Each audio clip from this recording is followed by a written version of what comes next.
What's good, Fin Nation? What's good? It's your boy Reason. We're back here for another one, and tonight I'm joined by some very special guests. The All-Star Roundtable has arrived. The Knights of the Dolphin Roundtable, I guess you could call them. I'm joined tonight by the homie TD Phins Talk, Mr. DouglieDoWrong, and of course the Triple OG, Mr. BallGame. How you guys doing tonight? Great. Doing good, man. Yeah, real good. Yeah. I apologize for our tardiness because we were just shooting the shit backstage, everyone. So I apologize on behalf of all of us. Well, mainly me. All right, yo. So we talked about it briefly, and actually, I haven't heard weekly. I do the Finish line with Richmond, Webb, and Mr. BallGame. So I have heard his thoughts on what I'm about to ask here, but obviously, he gives his thoughts to the YouTube family right now. But I actually haven't heard TD and Douglie's thoughts on these two subjects, and I wanted to start off with this question. So Nick Hicks, the trainer at Perform, who's been working with Tua all off season, he came out in an article by Tyler Dunn, the same guy who did that Lynn Bowden Jr. article a couple weeks ago, and in an excerpt, again, it's behind a paywall, so you actually have to pay to see this, but there's an excerpt in it where he talks about how Tua Tagovailoa, to his estimation, was only at about 60% health. Now I want to start off with TD and then go to Douglie on this one, and then BallGame after.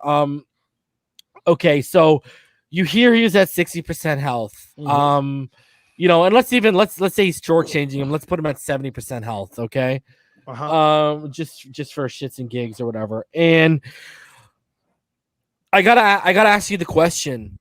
You have kids. Doug, we all have kids up here, okay? The week before he gets put in, Brian Flores does a song and dance about how he doesn't think he's ready. And, if it was his own kid, he wouldn't want to put him in there. Then all of a sudden he's ready. And, if he was at 60 to 70% health, Nick Hicks aside, the Dolphin staff would know that better than anyone, okay? Now, I get the whole game experience thing. That's invaluable. No one's going to argue about that. But coming off a 2-win streak, going from 1-3 to 3-3, Fitz finding his groove a little bit in that offense. If he was 60 to 70% healthy, on top of being a rookie with the offseason he had, rehabbing, no rookie mini camp, all that jazz, no OTAs, all that, the weird training camp, do you think it was a little irresponsible to throw him out there if he was at that low of a health? And the reason why I ask that is because we're hearing a lot of year 2 stuff, right? Whether it's out of Flores' mouth, whether it's out of the media's mouth, about everyone keeps emphasizing year 2 and the leap that he needs to take in year 2. Is it fair that he was thrown out there? And is it fair to give him a proper evaluation of that season if that was fully the case? TD. So first off, I guess I'll go backwards. Is it fair to give him a proper evaluation? Not at all. Okay. This story, when it came out, I read it and they said 60%. It actually upset me. It really upset me, and let me tell you why. We've been lied to. We've been straight up lied to. There's no way around it. We can sugarcoat it however we want. And first, before I talk about who lied to us, I'm going to go out on a limb and say I believe the 60%. I believe the story. Guy working directly with Tua, that's as credible as it can be, and has no reason to just come out and say that to mask anything. I believe the story, he was 60%. So, but being that that's the first time we've heard anyone reputable give us a number outside of 100, right? Mm-hmm. And it tells us that we definitely been lied to. But the biggest problem I have is we don't know who lied to us. Why do I say that? Flores say he ain't gonna put this kid out on the field until he's 100%. And at first you say Flores must have lied then because he wasn't 100%. But I can't blame Flores if he was ordered to do so. And this goes back to what we talked about last week, a week and a half ago or whatever on my show, where we even agreed on the fact that this was an upper front office decision. We don't know if it was Greer. We don't know if it was Ross, or we don't know if it was Greer and Ross. But they called down and decided to go ahead and play Tua and start Tua going forward. This story made me 1,000% convinced that we were lied to first. And it's not like we were told a lie. We just weren't told the truth. And I am telling you, I just paid all the attention in the world to Brian Flores' mannerisms before the moment he started and after the moment he started. Just take 2 to 3 weeks before and take 2 to 3 weeks after. He is a different man in his press conferences. Before, it was every reason in the world of, you know what, he's like a son to me. I'm not going to put him out there. We want to make sure that he's 100%, especially coming off of an injury like that. You know, I don't expect him to play until he's 100% healthy. So whenever that is, that's when it is. And then right when they announced that he was starting, yeah, just go watch the film. Flores' presser, the first one after he started, when he announced the starting, he used words like "we," the organization decided. You know, he used those words, and it told me he didn't make this decision. You know, the organization as a whole, you know, we all felt that it was best, and we were lied to. I'll just sum it up with that. The kid was 60%. I personally feel like he should have never been on the field. Now that I know that, all I could do at the time is go off of what I knew. And they insinuated that he was 100% by putting him out there based off of what they told us they would do in order for him to play. He'd have to be 100%. And you know me, I was shouting at the top of my lungs on my channel, stop crying. He's 100%. He's 100%. They said they wouldn't put him out there unless he was 100%. Therefore, he's 100%. Now we get new information, then I'll say otherwise. And we wait till after the season. When this guy comes out and tells us the 60%, there you have it. We've been lied to.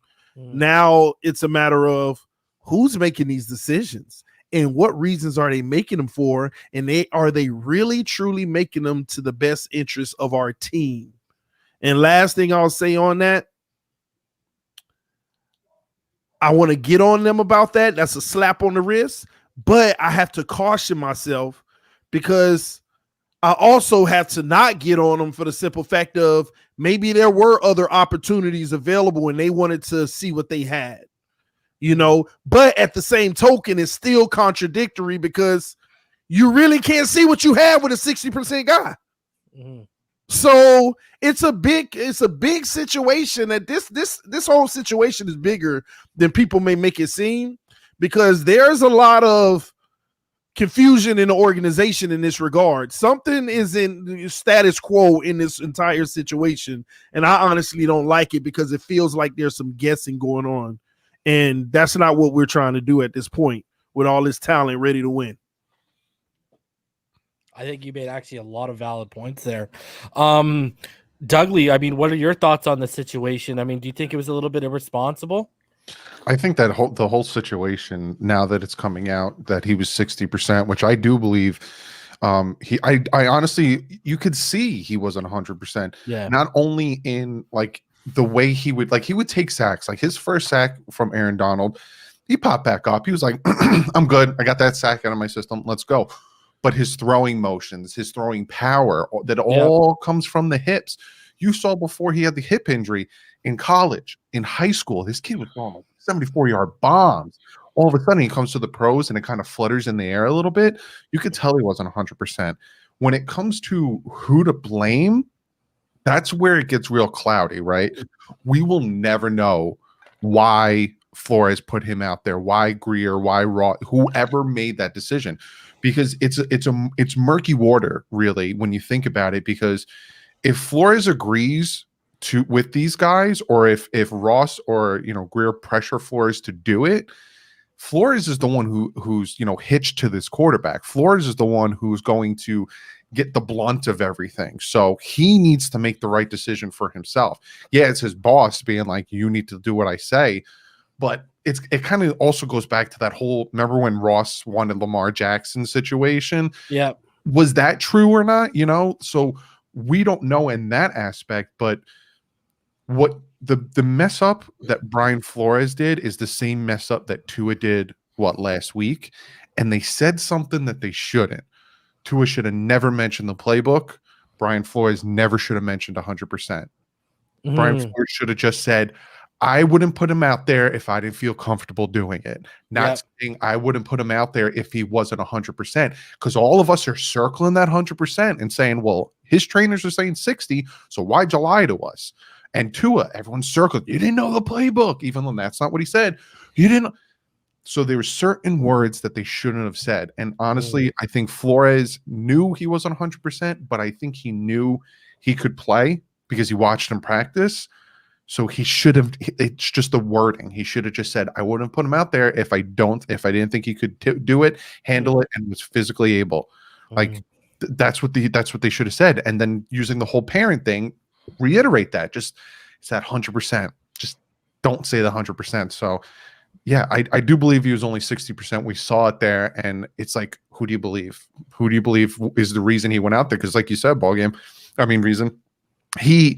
were on a winning streak. We beat the crap out of the 49ers, 43-17, blew out the Jets, and all of a sudden you're gonna throw two in there. So it's murky waters. You just don't know. Hey, Reason. Can I piggyback off of something Doug said? Yeah, go ahead. More evidence to this crap. Please, I don't know if it was the Denver game, but y'all will probably remember. What did Flores say in a press conference after a really bad loss? I don't know if it was the Denver game. It just makes me want to say it was. What did he say when the reporter asked, could it be something wrong with Tua in his hip or blah, blah, blah? He was like, no, had nothing to do with that. His hip's fine. He's 100%. It had nothing to do with that. Do you remember that game where right after he brushed off the injury? That was the Denver game.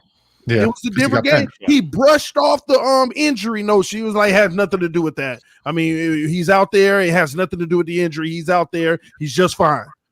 And that's why it just doesn't. But Flores started to act aggravated, like to a degree where he was holding something inside. And I'm telling y'all, to me, it's just because he didn't want him out on the field yet. And not because, and it probably was because of his health, and he didn't feel he was ready. And it made it so this isn't even about whether Tua's good or not. That's what people will want to make it out to be. But I could see the irritation where Flores never wanted Tua on the field this year. I could tell, man. Fitz was supposed to take that year, but instead it was almost like PC. He was making sure that he wasn't throwing his bosses under the bus. It just seemed like that. And he was doing a good job just wiping it under the table, man. Yeah, like that whole you play to win the game. You could feel that he wanted to be like, I don't want him out there, all right? I didn't want him. Like you could just feel like. Well, here's a kicker. The biggest thing about this, and I said this last week, was on our podcast, is that he's in a very precarious situation because he's galvanized to the guys that are on the field doing the grunt work, but at the same time, he's got two levels of bosses that he has to answer to. And at the end of the day, there was no way in the world that anybody can convince me that Ross wasn't pounding on the table. I want this kid on the field. If he can play him now. Flores, I do believe without a shadow of a doubt, went to bat for the whole situation. It was like, I don't think he's ready. I think we should just stick and stay the course. But at the end of the day, his tenure as a Dolphin and any of the other people that he brought in with him are tied to the success of this team and winning games. And they want to see earlier than later what they got in this kid. And if they got any indications from watching him in practice, if he was doing great in practice, no matter whether he was 60% in practice or not, that in Ross's mind probably was he's good enough to be able to play. And I want to see it on the field on Sundays. I want our fan base to see it. We need our fan base galvanized, get behind this kid as soon as possible. And I do believe without a shadow of a doubt that Flores wasn't 100% involved in that, because I'll tell you the first thing I do know. Defensive coaches don't give two craps about quarterbacks. But when he took on this kid every week to bring him in, to sit down with him, to talk about defensive schemes and things of that nature, that was him checking in on Tua, because now at this point, if he wasn't tied to him, he's tied to him now. So his success going forward is tied to this quarterback, and he has to make sure this kid is physically, mentally, emotionally, and football-wise sound on all those platforms so that he can succeed on Sundays. And that's not a knock on the guy. But at the same time, would he have rather had Ryan Fitzpatrick out there? Probably not. Probably so, because then you ain't got to worry about the kid going out there and getting re-injured, you know what I mean? Or people killing him in the media and things of that nature, which came down the pipeline anyway. But this decision, I just don't 100%. I don't believe it was his. But what do you do in those situations? You can't go out there and throw your boss and you can't throw the GM and your boss who's writing your check, signing your check under the bus. You feel me? So he had to do, and I'm with you guys. Maybe if he'd have just said, you know what, he's healthy enough to play, then he would have been a lot different, because I don't know of too many other people, right? I hear people all the time, but when I think about how we go through and we break down everything that they say and we scrutinize and we talk about in detail everything that they say, it's for a reason, because you want people to truly understand that at the end of the day, what Tua and what Tua went through, what this organization is going through, is something the Dolphins have never done. But to give them all of the intricate information at every level so that you can make your own educated decisions about how you're going to proceed going forward as a fan is what we're supposed to do. But in the same sense, Brian, he could have done himself a bit of a favor and just not jumped out there with the 100% thing. That's the only thing I hold against him, because I know defensive-minded coaches really don't give two craps about quarterbacks. That's not what they care about. But you made a very good point too, because you were even saying he didn't feel comfortable, but he's tied to him. And there's stories, and people in the organization were saying after every game, Flores himself would sit down with Tua and go over defensive game to help him read defenses quicker, because he's tied to him. So he doesn't have that luxury of we can slowly bring him around. It's a rookie year, pandemic, know this, know that. We expect him to have a slow time reading. Nope. So we sit down with them every week and go over. He's on the time clock. I have to defend him. Time clock too. I have to defend Brian Flores. I'm definitely in the defense mode of him too. Though, bro. No, I'm saying it's a no-win situation. In the sense of he shouldn't have never said 100%. Right. I got to defend him, because maybe he should have been saying 100%, because that was his key for why he didn't play him. You see, his head, why he didn't start him. In his head, I'll just make sure I keep telling people I'm not starting him until he's 100%. And that's probably not going to happen till next season anyway. So I'm good. But when the front office came down and put that wrench in it, now you're making me out to look like this. See, here's my thing. Brian Flores seems like a brilliant guy, like a pretty astute guy, right? And my whole thing is, if Tua's coming out, okay, so I had Alex Rollins on the show yesterday, and I don't know if you guys have seen it, but Alex Rollins dropped a video last week about is Tua time up, and he broke down a bunch of film of Tua, and we saw a lot of 3x1 wide receiver sets last year, right? And basically where we're going is the 3 on the right, you're going with all the concept routes. The 1 on the left, you're going isolation, and that's your alert, okay? And you hear him talking about the checks and the alerts, right? And here's my thing. Doesn't Brian Flores, we all agreed he's brilliant, doesn't he know the position he's putting himself in? By the medical staff would have had to know Tua is not 100%. And as a coach, the guy's, Tua's comfort level with the playbook and where it's at.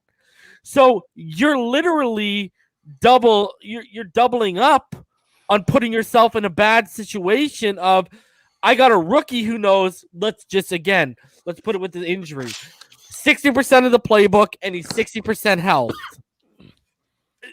Is that a recipe for success? He would hey, I know they sign his paychecks. I get that, 110%. But what the point you guys are making is true. And I'll even go as far as Tua's tied to Chris Greer now, not to Flores. It's Greer too. Shouldn't you be stepping back as football minds and saying, listen, this guy needs to be a little bit more comfortable with the playbook, and he needs to be at a little bit of a higher health rate for us to see the success we want to be, because this is where I'm going with this. Now, Flores has been, here's the thing, we go back to Flores and what he's been talking about. Flores has been the one, besides the media, talking the most about this second-year leap in every press conference. Every press conference. You can tell Flores is putting all his chips on this second-year leap. And where I'm going with this is we kind of talked about how the first year is a little bit of a write-off when you look at his health and stuff like that, yet isn't this year the second year when he's at 100%? He's more comfortable with the playbook. I mean, you go back to what Najee Harris said on the Pat McAfee show about how it's Alabama concepts just with new names and new terminology. You look at the receivers they brought in instead of bringing in those isolation 50-50 ball guys like DVP and Preston. Now they're bringing in those guys that can be on the end of the rhythmic timing throws that Tua is known for. So they're starting to cater to his strengths. Like, we're already a year behind in this offense of catering to his strengths. You know, Zach Wilson did it with LSU concepts over in the Bengals because they already were running a West Coast before. You got Pep Hamilton and Anthony Lynn turned into a way more vertical offense than they were when Phillip Rivers was there with the pop gun arm and couldn't throw past 45 yards. Totally changed the offense to cater to the strengths. Now we're waiting till year 2 till this guy's at 100% capacity health-wise, has a more comfortable feeling with the playbook, and yet all the pressure is on him now. Hey, perform. And on top of that, Joe Burrow was what?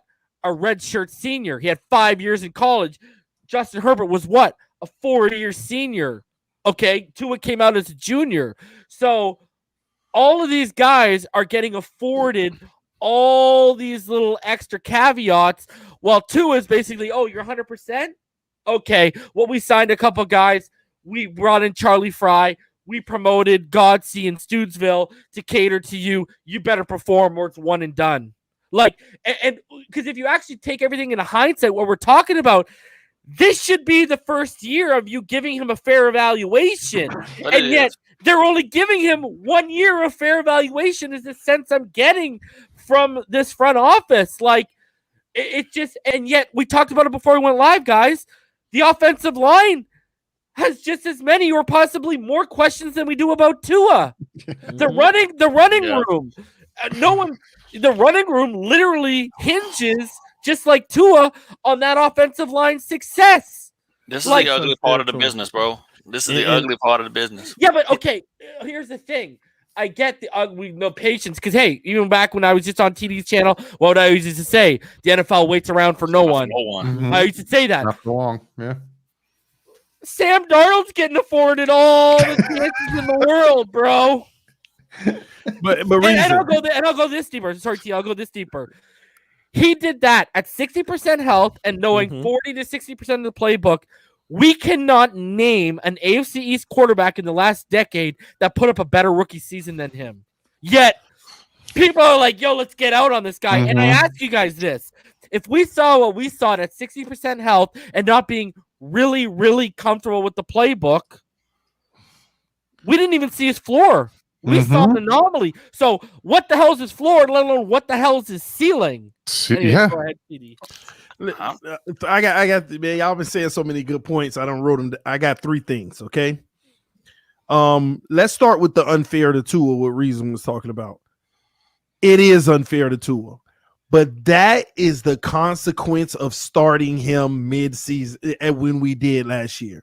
Had we not started him last year, he would have 2 more years. He would have the 2 years. No one can tell me that they would be looking from a year 2 jump out of practice when the world didn't get to see him. He would have had the 2 years. So it's unfair to him that he was thrown in, and then all of a sudden next year is going to be your leash. But I also have to say this too. Then make the leap. You know, at the end of the day, we all expect the leap. Even those who think I hate on him, I expect Tua to make the leap this year. So make the leap. If you don't make the leap, Reason, you bring up a good point. We got issues on the O-line and everything. That can be a contributor if he doesn't make the leap. But you know what? This goes hand in hand, and this is where it's going to get a little controversial. Have you ever considered maybe he's going to be given a short lease because all 3 of those guys weren't in unison in wanting him in the first place? All 3 of those guys may have not have been in unison to want him in the first place. Therefore, this year too. Let me see that leap, or somebody in that room. I'm pretty confident is gonna be like, I told y'all so. Now let's do it my way. Somebody. All right. Now I just got to add to that, and I'll let you continue here for a sec. I have to add to that because you make a good point. Now, here's the thing I have. Okay, so we saw that article from Jason LaCanfora come out. Now, Jason LaCanfora, he broke. Right, I got information from the homie Jeremy Klump that the Eagles were trying to trade for Watson. The next morning, Jason LaCanfora dropped an article that they were trying to trade for Watson, and in that same article, he said we moved up to 6 to get one of the Bama boys. Lo and behold, who we draft? One of the Bama boys, right? Anyways, now he's the one who come out and said Flores isn't all in for Tua. I've said publicly, I've said privately, I don't think Flores wanted a quarterback at 5. Okay, now at all. In that article, it says Flores was pro Herbert. Now, if people have kept their ears to the streets, Dan Marino was apparently pro Herbert. Pro Herbert all day. Okay? I knew everybody knew about that. So here's my thing: is their idea of a leap more unrealistic than what our idea of a leap? Because they might not have wanted the kid to begin with. Let me tell you this reason. I want to answer that. I'm sorry, guys, but you just asked the beautiful question: would their leap be unrealistic from what we'd see as a leap? Well, not we, because I know what you're talking about. I know what they want to see in a leap. Because let me tell you what they did. They went out and gave him zero excuse at the receiver position. He got one of the top defenses, so we're going to have good time of possession and have extra opportunities.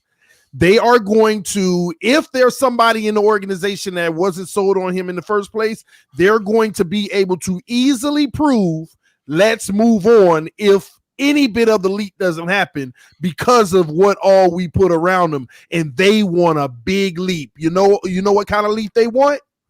It ain't got to be Mahomes' first year, but it better be close. We better be second round playoffs. I'm telling you, they probably got those real expectations with this team and Tua. We need a huge leap.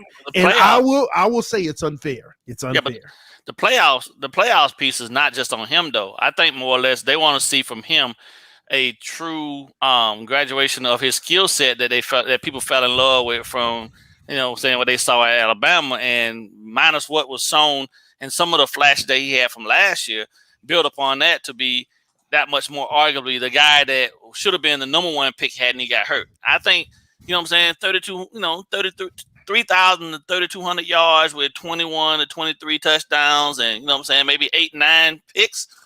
That to me puts him right there. Listen, you can shake your head, but they want more ball game. Bro, but but that's not the point. The point of the matter is that they're still going to be focused on trying to run the ball too. So if he can get that, in addition to having a balanced attack with the run game, that should net you first, second round in the playoffs. You should be able to get into the playoffs, no problem.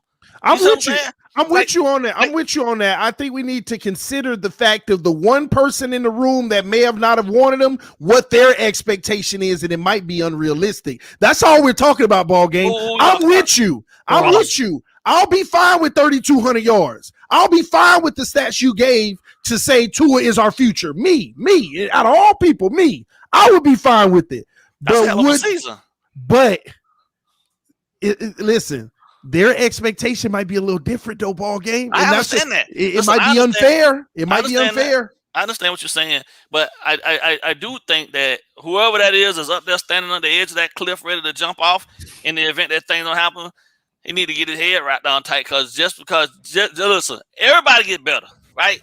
To some degree in the NFL, all players get better. But realistically, for him to have gone out there and just won six games alone based on the fact he was 60%, that's arguable enough to tell me that other 40% to put him at 100% should give me another 5 games, right, of good production from him.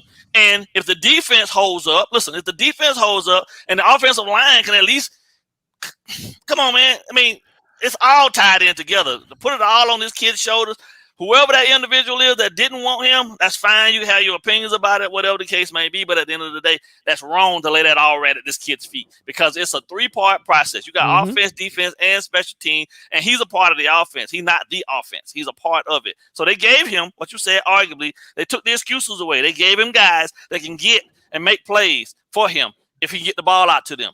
But We still got a big ass question mark right down at the bottom. So they're realistic. Their expectations of where he's supposed to be better be factored in. Better be factoring in the fact that them 5 dudes up front got to be all on the same page for any of this shit to matter. You feel what I'm saying? And if they're not, then that person, whoever that person is, don't need to be doing this job then, because realistically, there's a lot more pieces that are involved in this process on offense that need to gel before Tua can have any level of success, because like I've been saying all along, the quarterback position is the most dependent position on the field. Yeah. Listen, man, I feel like, and all of us could be on to something here. It's that ugly truth that we're not talking about. But I don't want to go as far as to say Tua could be actually being sabotaged. I'm not going to go that far. But there's some things that are bothering me.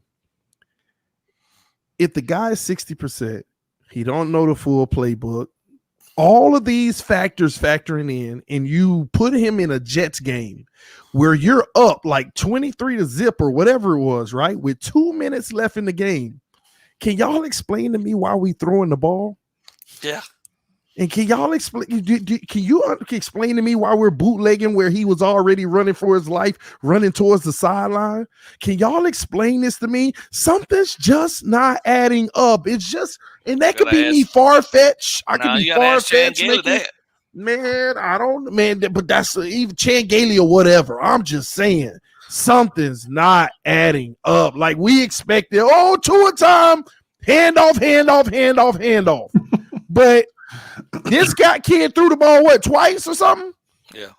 Out of 4 plays, threw it twice. In a 20 blitz. He almost got lit up on that blitz. Yes. It makes no sense to me. And it makes me feel like, oh my gosh. I mean, did they call down from the front office? Hey, we want Tua in right now, and let us see him throw the ball as well. Like, I don't know. I know this may sound conspiracy theory. Stuff happens though, man. Something ain't right, bro. It happens, bro. I don't think it was let us, like, hey, put Tua in and let us see him throw the ball. It was, hey, put Tua in and let them see him throw the ball. Yep. Let them see him do a bootleg to his left. Yep. Where he's gonna throw it to show that we have a lefty that we can roll him out to his left, because that was great throw, and then those were some of his great throws throughout the season. But it's bad business. It is definitely bad business. But you still. I'm telling you, bro. This kid and the anticipation of this kid was more than Ross could handle, bro. He had to get him on the field, bro. Like he had to. He had to. The fact that we just found out the kid was 60%, putting him out there make me feel like it was an automatic sabotage, though. You don't see, and this is again the ugly part of the business where they are just bodies on the field, bro. That's it.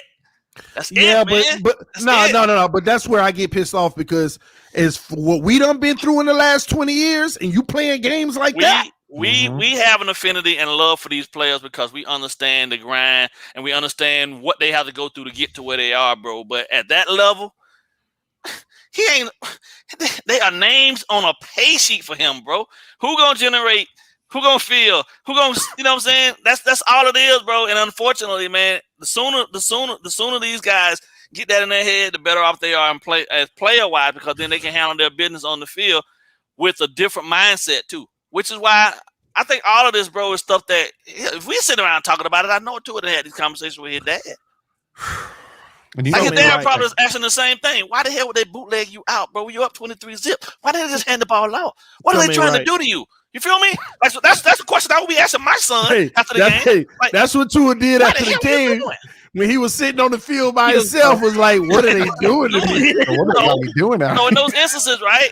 That at that point also, all of this negative stuff that he's had to hear all year and everything that's come out about him at this point, all this stuff, man, is fuel to his fire, bro. Oh yeah. Like I do believe that 100%. So whoever it is that was hella high water or wanting to see him and didn't give a damn about his health and all that other type of stuff is gonna eat just as much crow as everybody else that was against him this year. Because I do believe, without a shout out, this kid here is gonna have one of the biggest chips on his shoulder.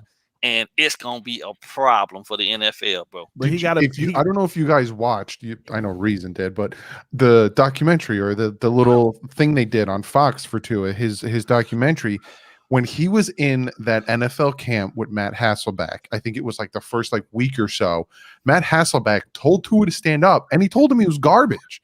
He told him that, this was bad, that was bad. What are you doing? And then Tua for the next couple days was working. Then Hasselbeck came back. He won the competition. He said he was the best quarterback, and we saw that throughout the season. One of his, if not his best game against the New England Patriots, marches us down the field, throws a dumb interception. Very next time, he marches us down the field. Instead of throwing that dumb interception, he ran it himself, and then he did it again. Yep. Like this kid, we were talking about this, 60% health, 60%, if that, knew the playbook, goes 6-3, which is roughly about 60% of a win percentage. Just imagine if he knew 100%. So, like, it just shows that when this kid has it, and when they have the playbook for him, because that New England game, the reason the Dolphins rushed for 100 yards, which was the first time in 2 years, was because they were running an RPO, and Tua got to control and dictate who got the ball. Am I keeping the ball? Are you keeping the ball? Or am I throwing it? So all of a sudden, they start running the ball because Tua's running the offense. Mm-hmm. So it's like, it sucks that he is put in this situation where they threw him out there because of the publicity. I bet you any amount of money they had a feeling by the time we got to our original bye last year that Fitz would have lost a few games and we would have been screaming for Tua out there. So once Tua came out, we would have been even happier. But now Tua goes out there, and some people are like, "You're 3-3 on the 2-game win streak. Weeks earlier. Yeah, like, why are you doing this?" Yeah. I feel bad for the kid because, again, if you haven't yet, watch that documentary, and you want to run through a wall for this kid, especially the stuff he's been through. He was supposed to go get a physical, and a tornado hit the town he was in and destroyed his car, and he couldn't get his physical like a few days or a week before the combine. Like, I feel bad. He just overslept, man. That was a lie. Hey, check this out. I'm 100% convinced, man. With these teams, man, they don't. That timetable is probably even shorter nowadays, bro. Because how the hell Tyrod get a shot to the lung, man? Now he done. Come on, they wanted Herbert out there as soon as possible. Tyrod got paid off to take the seat, bro. I'm telling you that. Either that or somebody got paid to puncture his lung. The doctor did what he did. He got paid to not say nothing else about it and just leave it alone. I'm telling you, bro.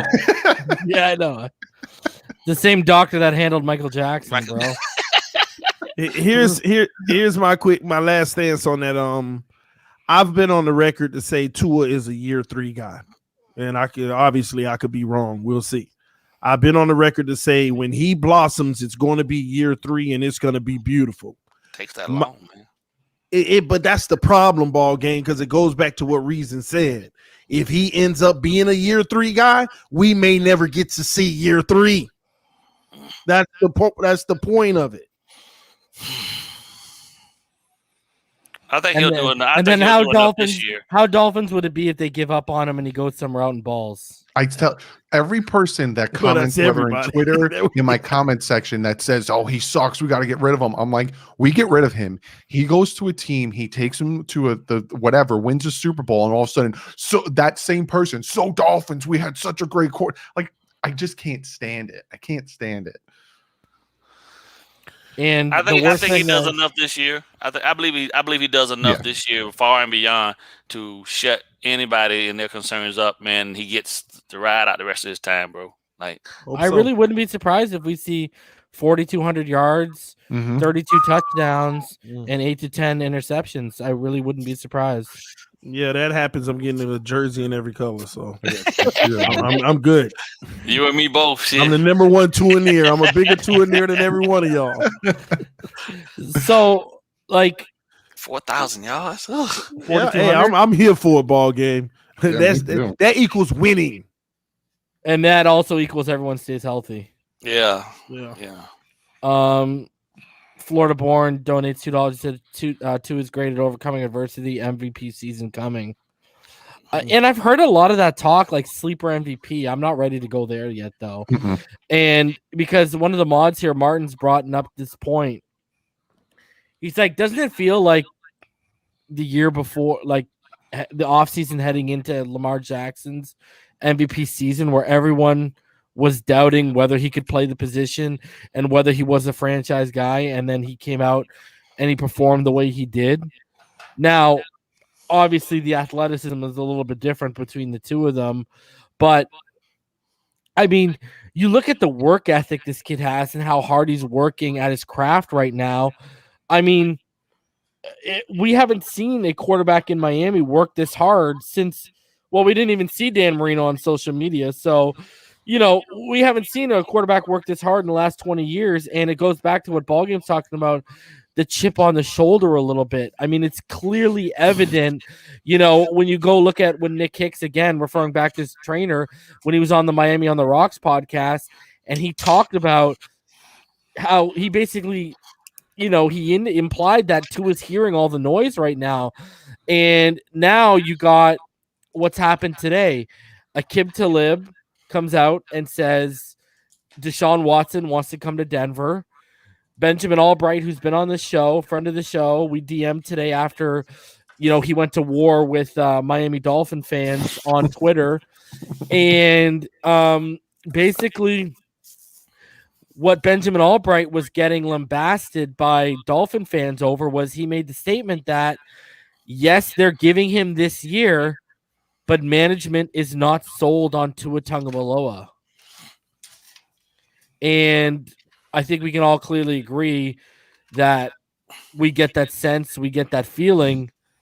So I ask you guys, considering Deshaun Watson isn't being deposed till I believe February of 2022, if they get into training camp and they don't like what they see, are these guys making a move for Rodgers or someone like that? No, Jacoby Brissett. I mean, that's what they brought him in for. To be a bridge, at the end of the day, we're not in any rush to do anything this year. And it's only right to give Tua this year. Now, if Watson didn't have a situation, that would be a different story. And honestly, I think it would have already been done. But since that's not the case, I think a lot of people in Dolphin Nation, I think we've been blessed. Watson's situation could be a blessing for us because had he not been going through this, a trade could have already have been done. Now that he's going through it, we might get an opportunity to get a real good look at Tua this year with weapons around him, and we might come out on the other side of this dodging a bullet. I mean, having Watson isn't a downgrade even if Tua balls, but at the same token, you dodged the bullet because you got 2 more years plus a 5th-year option of just extra salary cap space. So this is technically a blessing for the Miami Dolphins. It's just that when you see the talent on the roster, you hate for them to go through a whole nother year if we're not going to be good. So that's where I stand on that. But don't you get the feeling like they were in on Watson, and why they're so hard pressed on only giving him the year 2 is because they believe their window to win is right now? Yeah, you ain't nothing to say. Yeah. You said it right on the head. Yes. The window is now. Yes. So I go back to what I just said. Rodgers. What if they feel like they're if they're underwhelmed? Now, I don't think they're going to be underwhelmed by Tua, but what if they're feeling underwhelmed by him in training camp? Because here's the thing. I had this conversation with EM today. We're going to know what the deal is by training camp. Yeah. We're not going to have to wait till preseason game 1. We're going to basically know what the deal is and where they stand with this kid in terms of letting them ride it out, or if they think they can win with him. Do you guys agree with that assessment? With a better defense. A better defense in camp on top of that. And that's and that's a blessing for us too, to have such a good defense. You'll know who's faking and who's not. It's the recipe for success, though. I mean, it generally takes away a lot of what he would have to do offensively, as long as they can go out and perform defensively. Which, of course, across the board, any quarterback that's worth the shit can come in and possibly be able to make this thing work. But to have this kid with this second year of possibilities be the guy for the next 3-4 years, and then on from there, that's just a plus for us, like you said, TD. But I don't necessarily think at any point right now. I'm gonna stay on the side of positivity in my mind. Is that, you know, what they've done. You're supposed to kick the tires on the whole Watson situation and see if that would actually could have come to fruition. Mm-hmm. But in the event that, you know, in the fact that it didn't, and they already came out and said they're moving forward now with Tua as the quarterback going into this year. You make a statement 1 year at a time, because you never know what's going to happen after those years. But for at least this next year, you relieve. I mean, I do it that way too, because TD, at the end of the day, if there's an option to make your team better, right, across the board, most teams are going to take that option if it's presented to them. So, but for the arguable future for 2021, 2022, you know, season, it's Tua. But nobody's buying that ball game. What? 1 year at a time. This is the NFL. This is 2021 in the NFL. It's 1 week. It's 1 week at a time. He's our future. He's our starting quarterback this week. Next week, that could totally change. Until he shows you he is not that guy, they're gonna give him every opportunity to prove that he is, bro. At this point, it depends on who's available. Well, listen. That depends on who's available, ball game. Come on now. Who are we talking? Watson or Rodgers, right? Those are the options right now. I mean, of course, I'd be more inclined to Watson, but Reason's bringing up a great point in a time frame. If you got Watson or Rodgers, you going to take Watson? No. I'm talking about for long term is why I'm taking Watson. You want to win right now, don't you? But that's why Reason brings up a great point. That's why I said if it was long term, I'm going Watson. But Rodgers, he got 3 more years, in my opinion, of playing it. I mean, you just win an MVP. You got 3 more years of just greatness in you, at least if you're just coming off of an MVP. And if they go to camp and they're like, man, this team is good. And if Tua has gotten better, but it's like, he got better, man, I see why Reason asked the question. They could very well say, I think with the right quarterback, we could arguably compete with anybody and possibly win it all. So then what would be so wrong with bringing in Aaron Rodgers and having Tua learn from him? No, I said that on my show the other day. Only way I would want Watson is if Rodgers is if Tua wasn't a part of it. Let Tua sit, just like how long did Aaron Rodgers sit behind 5 seasons. Favre. I said that would be the most beautiful situation ever. You got the assets to bring in Rodgers. Tua ain't got a rush. Matter of fact, he get to polish up his game to the utmost. And it will be a perfect transition 2 to 3 years from now. And I think that would be a beautiful. I would give away all that draft capital for that. I would, as long as Tua can stay on the roster. Because again, I told you, I'm a year 3 Tua guy. I feel like if he's going to be that guy, it's going to happen in year 3. But I would love that. I would love to have Rodgers and have Tua right behind him. And it's funny, Reason, that you talked about the whole camp situation. You brought that up because they got that joint practice with Atlanta, and I honestly think that Forrest likes those joint practices, but when you keep playing against the same defense, you don't really get to see what you can do. Then you got the Atlanta Falcons defense coming in the second week. And Alex Music wants to know, what do you guys think Tua's ceiling is? Pro Bowler. Yeah, it's consistently. Yeah, I think he wins us our first playoff game in 20-something years. Yep. This year alone. I don't want people to take me out of context with what I'm about to say. I don't give him Pro Bowl as his ceiling. I just think he's better than Derek Carr. I think his ceiling is and I mean this stature-wise in terms of his size, I think his ceiling, and by no means are the championships involved here. I'm talking about playing style and what the kid is. I think his ceiling is Tom Brady-esque. Yeah, Tom Brady doesn't push the ball 50, 60 yards down. He meticulously beats you, cerebral assassin type of style.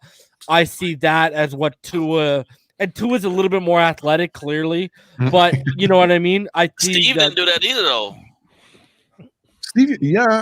Steve Young was way more athletic, though. Yeah, but Steve, they lived off of slants and out routes and in routes, and the West Coast. So that's what I would say. More than anything. Who else you gonna compare him to? They ain't but a handful of left unless you're gonna go back to what's my man name? Was it Joe? Joe a lefty, right? Ooh. Joe Namath? Joe was Was he a a right lefty? name. Oh, he's a righty. No, he was a righty. Frank Tarkenton. Tarkenton, Yeah. yeah. And what happened? And what happened with Tarkenton? The Vikings gave up on him. Yeah. He went. I forget where he went. He went there for like 3 years. Came back to the Vikings, and what did he do? He won championships with the Vikings. Yeah.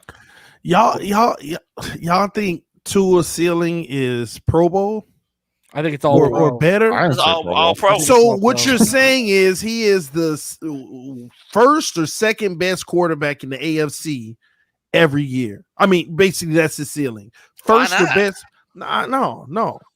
First of all, I don't. I think here. I think one day, here up. I think here from the neck up. I think he has the potential to be the best in the league from the neck up.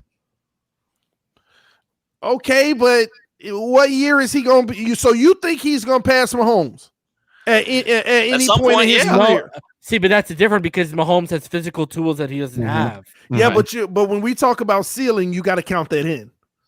You see what I mean? I don't think he'll ever be better than Mahomes at this point. Of course, he can be. I'm just saying, at this point, from what we know now, I don't see his ceiling being Mahomes. But that's why opinions, though, right? What Reason said was spot on because you look at no Tom trajectory of it. But you look at Tom Brady, right? How many times did you have the ball, right? And you're marching down the field and you kick the field goal. So you're only up by 2 now. You look up at that clock, it says minute 13. You're like, we lost because Tom Brady is just going to find the spots and go down the field and do it. And even if he needed a touchdown, he's going to do it. And Reason killed that. That's exactly what I could see Tua doing. Will he get his arm strength back? Will he get his mobility back now that he's working out and he's got those tree trunks for legs? We'll see.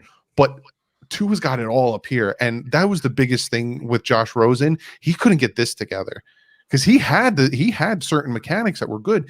He couldn't get this together. And that Reason killed it with that.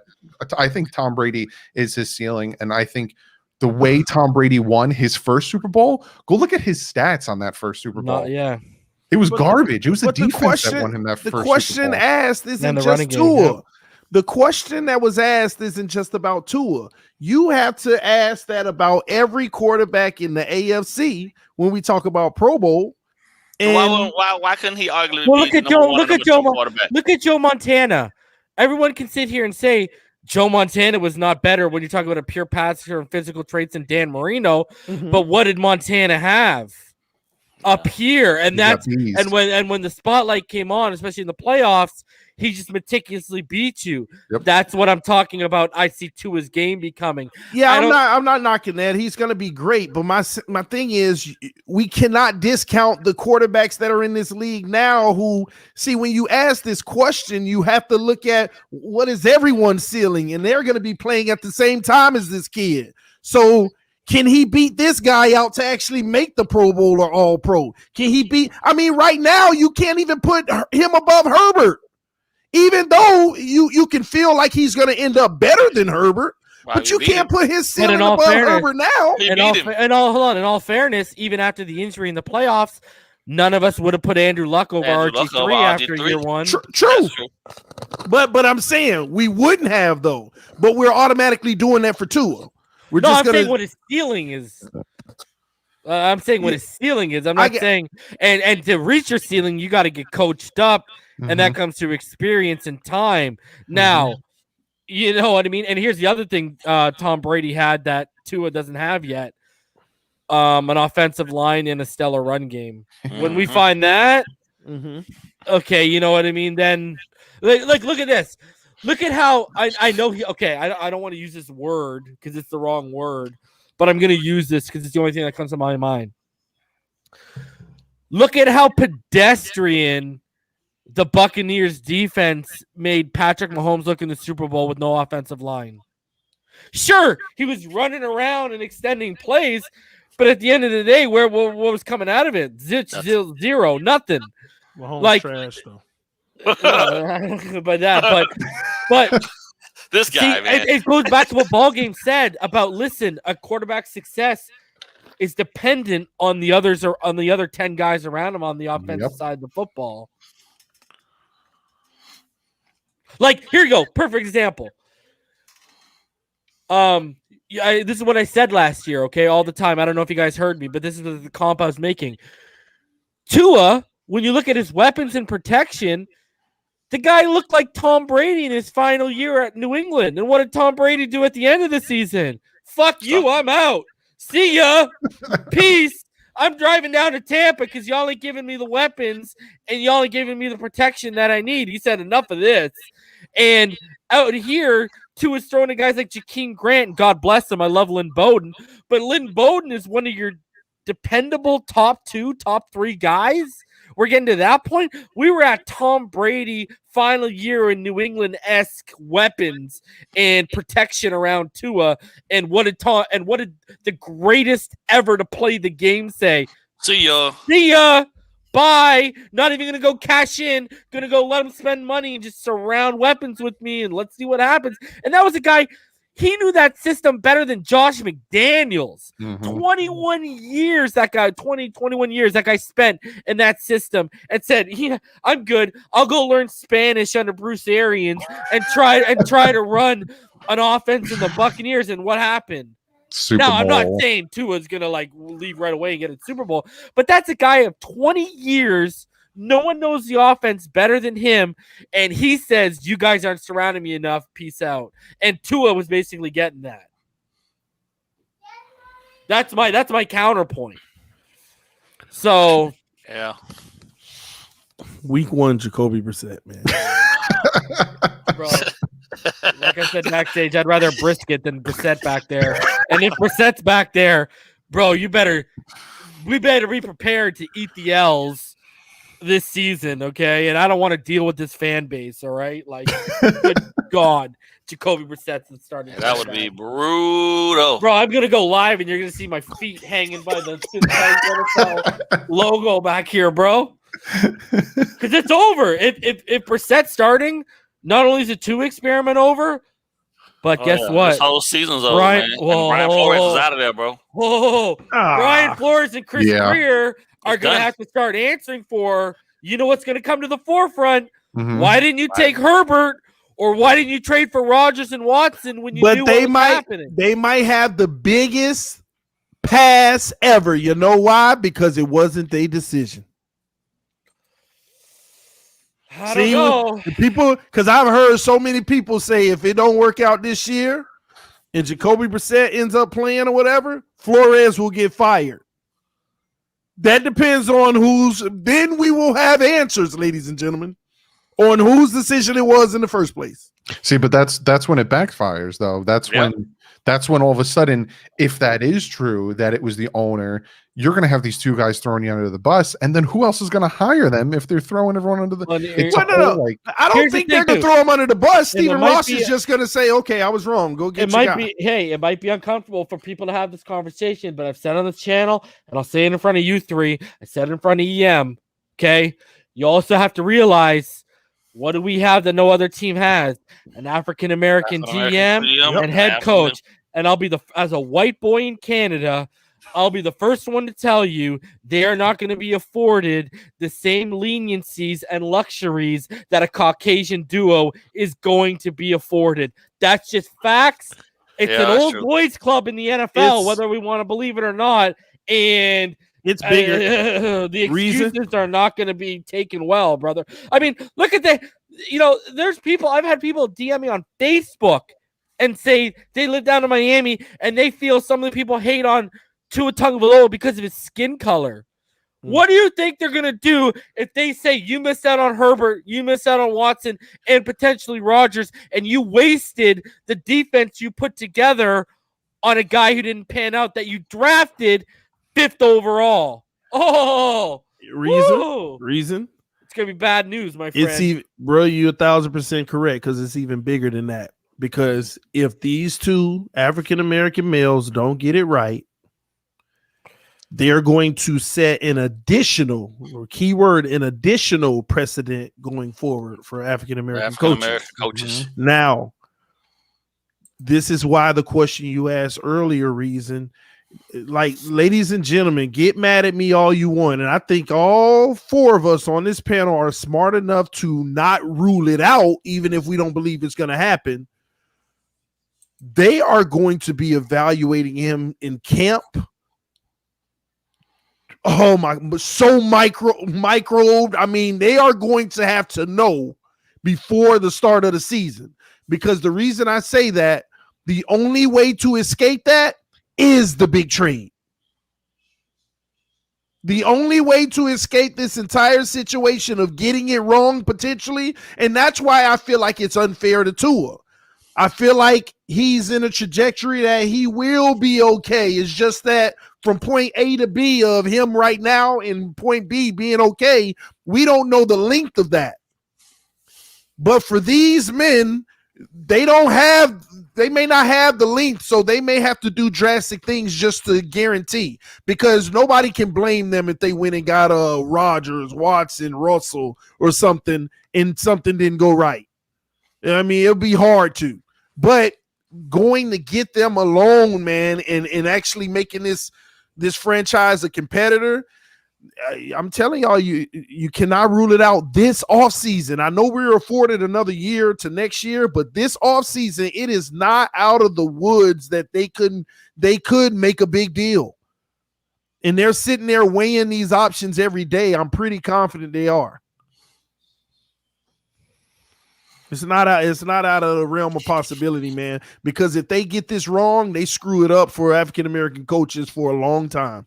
Bro, I haven't been invested in a coach and GM since Shula was the coach and GM, the way I am in Flores and Greer. Yeah. And even I'm sitting here saying I know they can't afford to get this right, because if you can, here's the thing. You get the protection right, you get the receiving core right, you get the running back room right, but you ain't get the quarterback room. You ain't got the quarterback room right. You're still back at square one. I mean, look at the Colts. How long since Luck went, they've been scraping and scrounging to try and get someone, and they got the protection right. They drafted my boy JT last year, so they got the running game right. They got some decent weapons, and look what they're scrounging. Every time I think about Luck, man, it make my heart hurt, bro.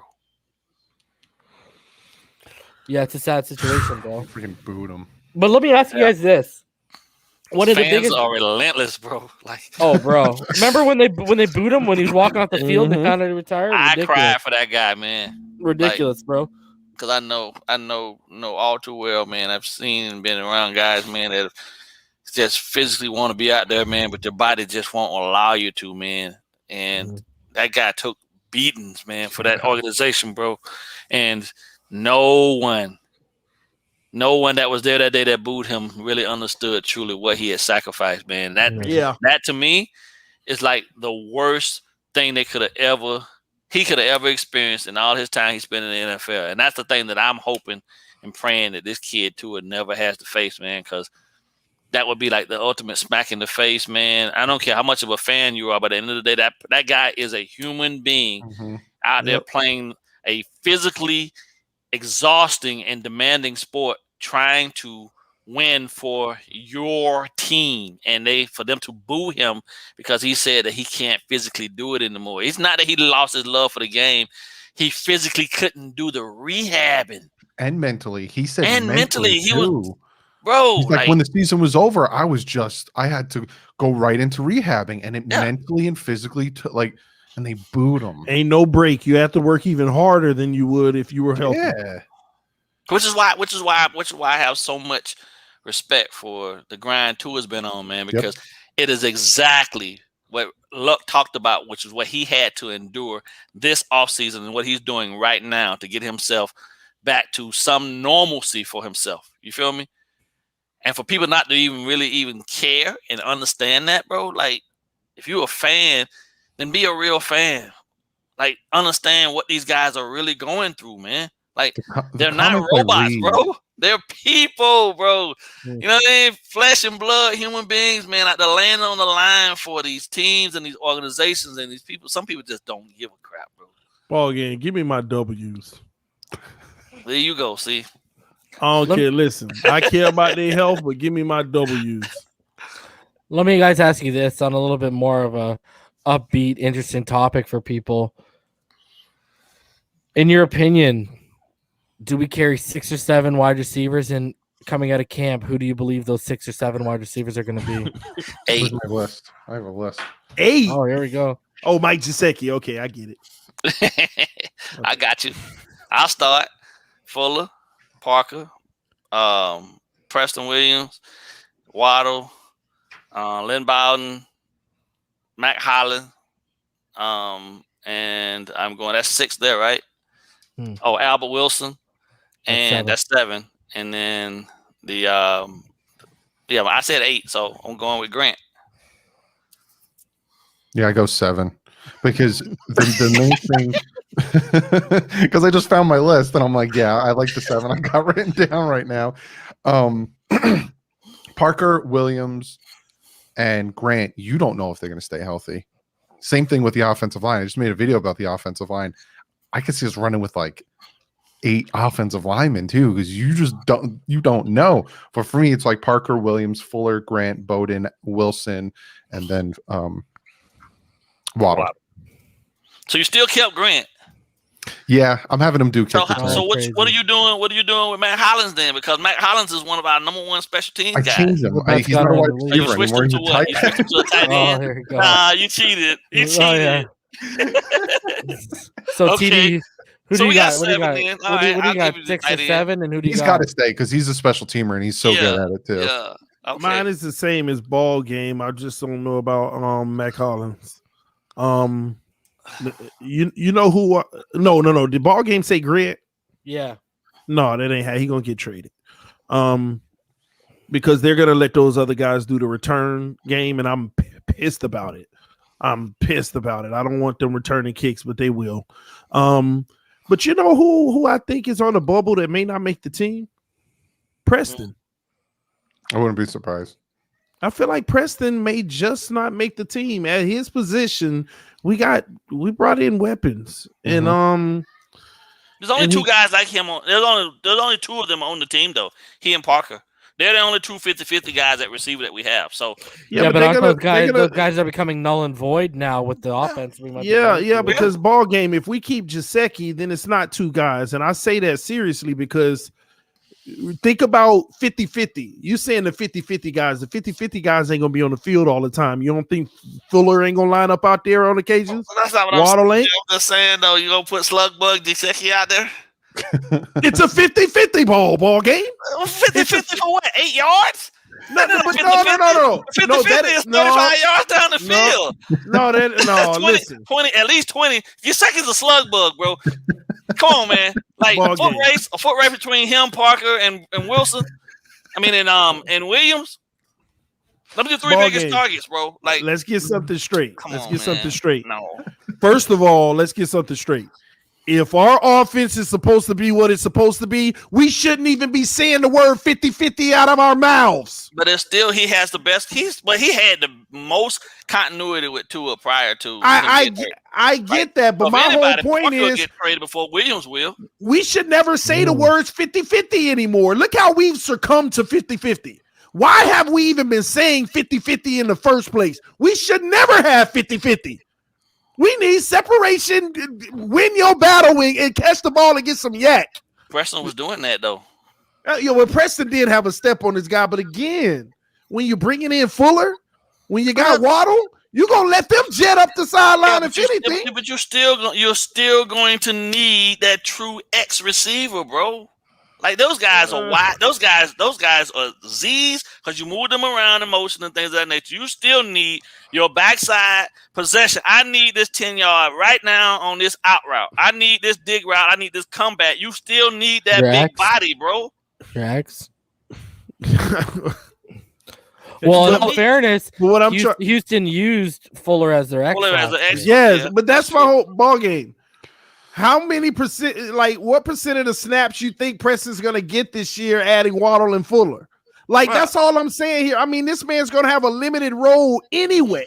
They all got to share the ball. They ain't but one. No, sir. No, How you feel? They ain't but one ball. It's not like when Tua dropping back, he going to have 5 balls to throw. He got one. No. So they all got to share. But they still gonna be on the field. You're gonna have a ball game. It's all gonna be based on matchups, bro. So if Preston or Parker is pulling the better matchup on the 1-on-1, or they doubling Fuller, he ain't going there. So Fuller's null and void. So you find the 1-on-1 matchup, bro. But it's gonna have to switch all over the place. You already got two guys where in the matchup don't matter. Fuller and Waddle.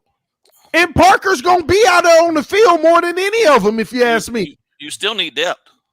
So even if Preston stays, he's still even if he's a depth piece, he's still there. What else you gonna bring up? What? Oh, hold on. So you mean to tell me the other four guys you mentioned, all of them gonna play the slot? Well, no, that ain't what I'm saying. What I'm saying is that if we go out there, let's say we go out in a spread formation, right? Or if you go in an empty set, right? And you put one of the tight ends in line and you line up the other four on doubles on the outside, right? You can go Parker, Waddle, Fuller, and Preston, and then put either Long or Gesicki in there, and then you still straight. But if you go to your 3x1s, somebody's out of there anyway because you're taking up one of those spots with a running back now at this point. But still, you need depth. If Parker go down, you got another big body to come in and fill in right in his role with Preston. They're not going to let that kid go, man. I mean, he's cheap, bro. He's cheap. I get that. I get that. He's cheap. I get that, but I'm just saying, when you look at our receiving core, everybody, all the rest of those four guys cheap. The only person I think right now at this point probably is if he can just expand that route tree, man. I want to see Kurt Merritt, bro. Like, well, nobody even mentioned him, and he's supposed to be the next. Because that dude, he's supposed to be the next one in line, right? DK Metcalf Jr. Yeah.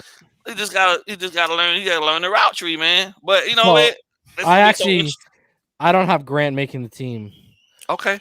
So I actually have DVP. I do have Preston making the team, but I wouldn't be surprised if DVP gets moved. Traded, right? Yeah. So DVP, Preston, Waddle, Fuller, Bowden. Lynn Bowden Jr. Thank you. Mm-hmm. Mac Hollins. Because I think the gunner role, he's like he's the best gunner. Yeah. You know, and right. And Albert, and I've been saying since he opted out, Albert Wilson is literally like the prototypical type of Bama receiver, right? They said that dude been killing it, and he's been murdering at camp. But you know who else has been murdering at camp? Because you guys have been following along, that Kai Loxley kid. Well, I see Loxley. You mean that's the one who had the 20 yards of catch, right? Yeah, he's going to practice squad though. He's going to go. I don't know, man. See, it's a guy like that I feel like can actually get the spot. Nope.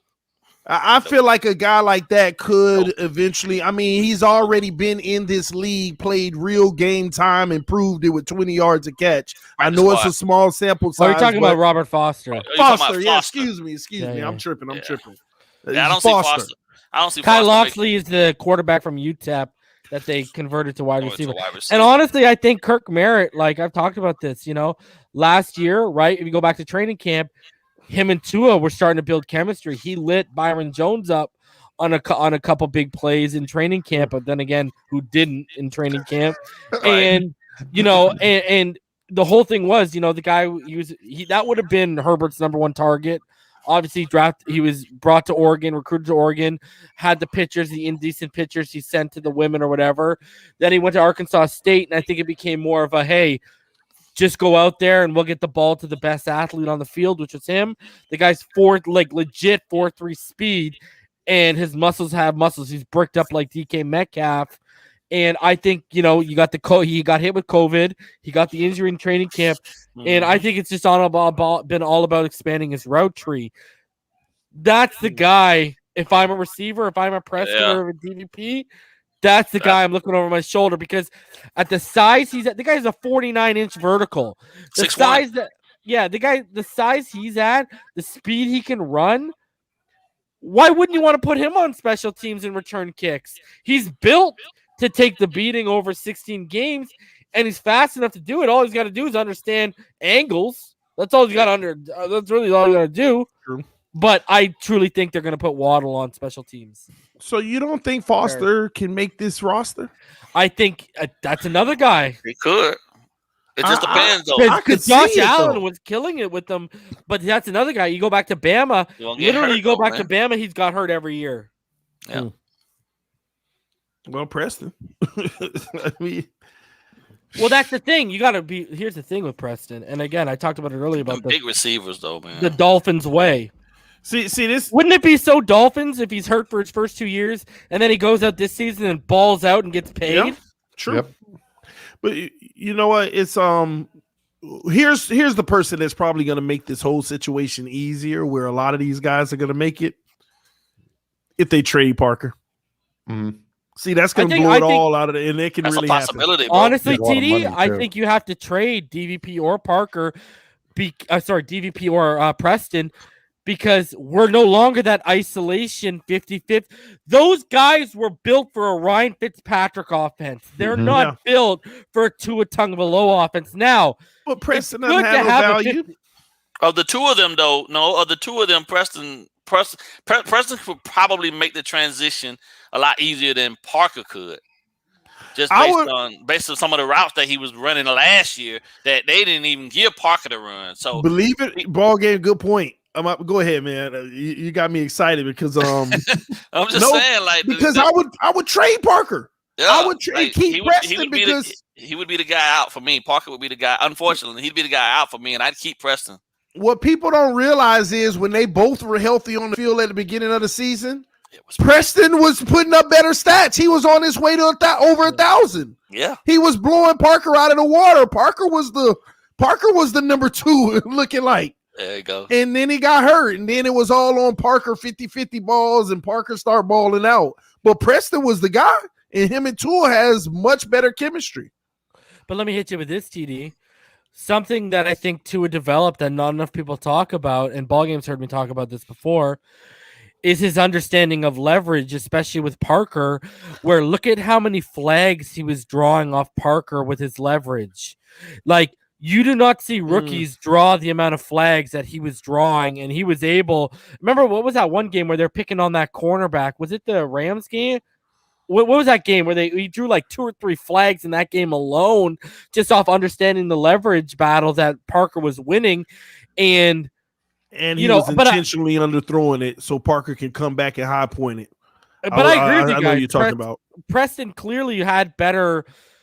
Obviously that confidence and trust and that rapport was being built between him and Tua, but you can't discount what, here's we'll put it this way. When you see all the pictures come out of Tua working out at the parks, I ain't seen Preston there. Mm-hmm. True. But I see Kirk Merritt.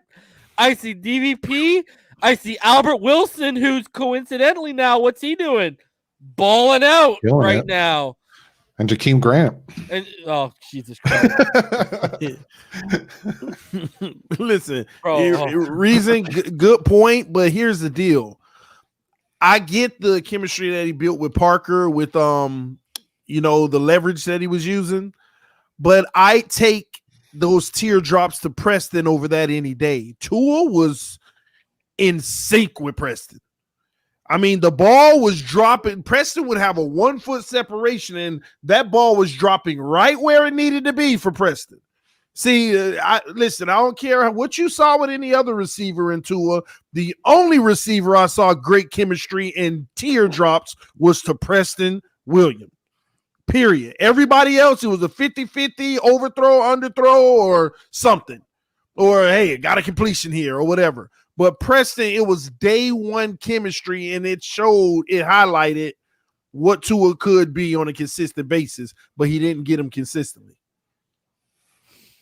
Yeah, we saw him finding Grant in the soft spots. Just Grant's hands were softer than the spots he's being found in, and he was dropping the football, right? I mean, him and Isaiah Ford were just concrete hands. Oh, Isaiah Ford, man. This is what I don't understand. Okay, so here's the thing. We've been talking about, even Dougley as far as putting Mac Hollins as a tight end. Is Durham Smythe the odd man out? Yep. 100%. And we only carry 3 tight ends? Yep. Well, they brought the fullback in, so I don't know if they're going to go that route or not. Well, they brought 2. They brought in Ethan Carter, and they brought in Carl Tucker from Alabama, who was also played tight end, obviously, at North Carolina as well. And that's your decision right there. If they go with the tight end and go with the fullback, we got the 3 tight ends. If they skip on all the fullbacks at the camp, they'll figure out a way to go 4 tight ends. Having the again, three One tight of those ends, guys just go back there and play fullback. So having three tight ends be Gesicki, Adam Shaheen, and Long, dangerous. Especially if you know Gesicki's not going to block. So if Gesicki has his hand down, you know it's going to be a pass. So you just don't do it. You have Long and Shaheen with their hands down, play action. All of a sudden, you got these two guys who are really good finding that soft spot. And you know, Listen. Smythe is a good guy. He's really good at blocking, but when Surprise it of the comes to year. running his routes and everything, it's the surprise of good. the year. True. Mike- Why you got Mike- that stink Mike- eye ball game? Mike You got Gesicki this- I know, actually. right? Mike Gesicki commits to blocking a little bit And better. running routes? And Get out of running, here. and running a couple of routes. You can't sell that Prize to of me. the year. You can't it sell was that like to me. last year on third down. You Just- put Patrick Laird in the backfield. You're like, Listen. they ain't running it. Listen, If running back that can if block. if Mike Gesicki is blocking well this year, it's witchcraft. It's something crazy. It's something I don't want. You can't give me that. Playing for a contract bullshit. That's what that is. No, even that. And I don't want him here He's anyway. driving Then, his if that's guy the case, 5 yards 'cause back. if you couldn't get it figured out in the first 3 years, then you wait till your last year to get it figured out. Then man, be gone, bro. Out of here. But we keep talking about certain players, y'all. We keep talking about Parker could be traded, and we wouldn't really suffer, right? No, Gesicki could be traded. Would we really suffer? I think we improve. Truthfully, We improve if he traded potentially, right? yeah. You know, is there anybody else on the roster where they are a big name, but at the same token, the way we're built, if we moved on, it wouldn't kill us? Do we really have a lot of big names though? Are you hinting? Well, you towards know what I Xavier mean when I Howard? say big name. Big names in Dolphin land. Are you I'll hinting put it towards like Xavier Xavier? Howard. that. I Y'all thought tell that- me because No. here's why We I can't asked survive that. without No. him. We can't No. survive without him. Here's Nope. why I asked that. And Jerome I really, Baker. Jerome Baker. Jerome Baker. I want Baker one more year. I want to see what he do this year. But I Sorry. get it. But the reason why I asked that is because I don't know if y'all read the article today, you know, reiterating that Xavier Howard is unhappy with his contract situation. And the three trade scenarios due to other teams speculating that they're going to trade their guys. And they were talking about to Arizona for the defensive end. They were talking about to Minnesota for their defensive end. Hunter? Whoever one of the guys they having a problem with. I have the article. We got Hunter, bro. Oh, Let's go. you're not talking about my man that left Jacksonville, right? Ngakwe. Ngakwe?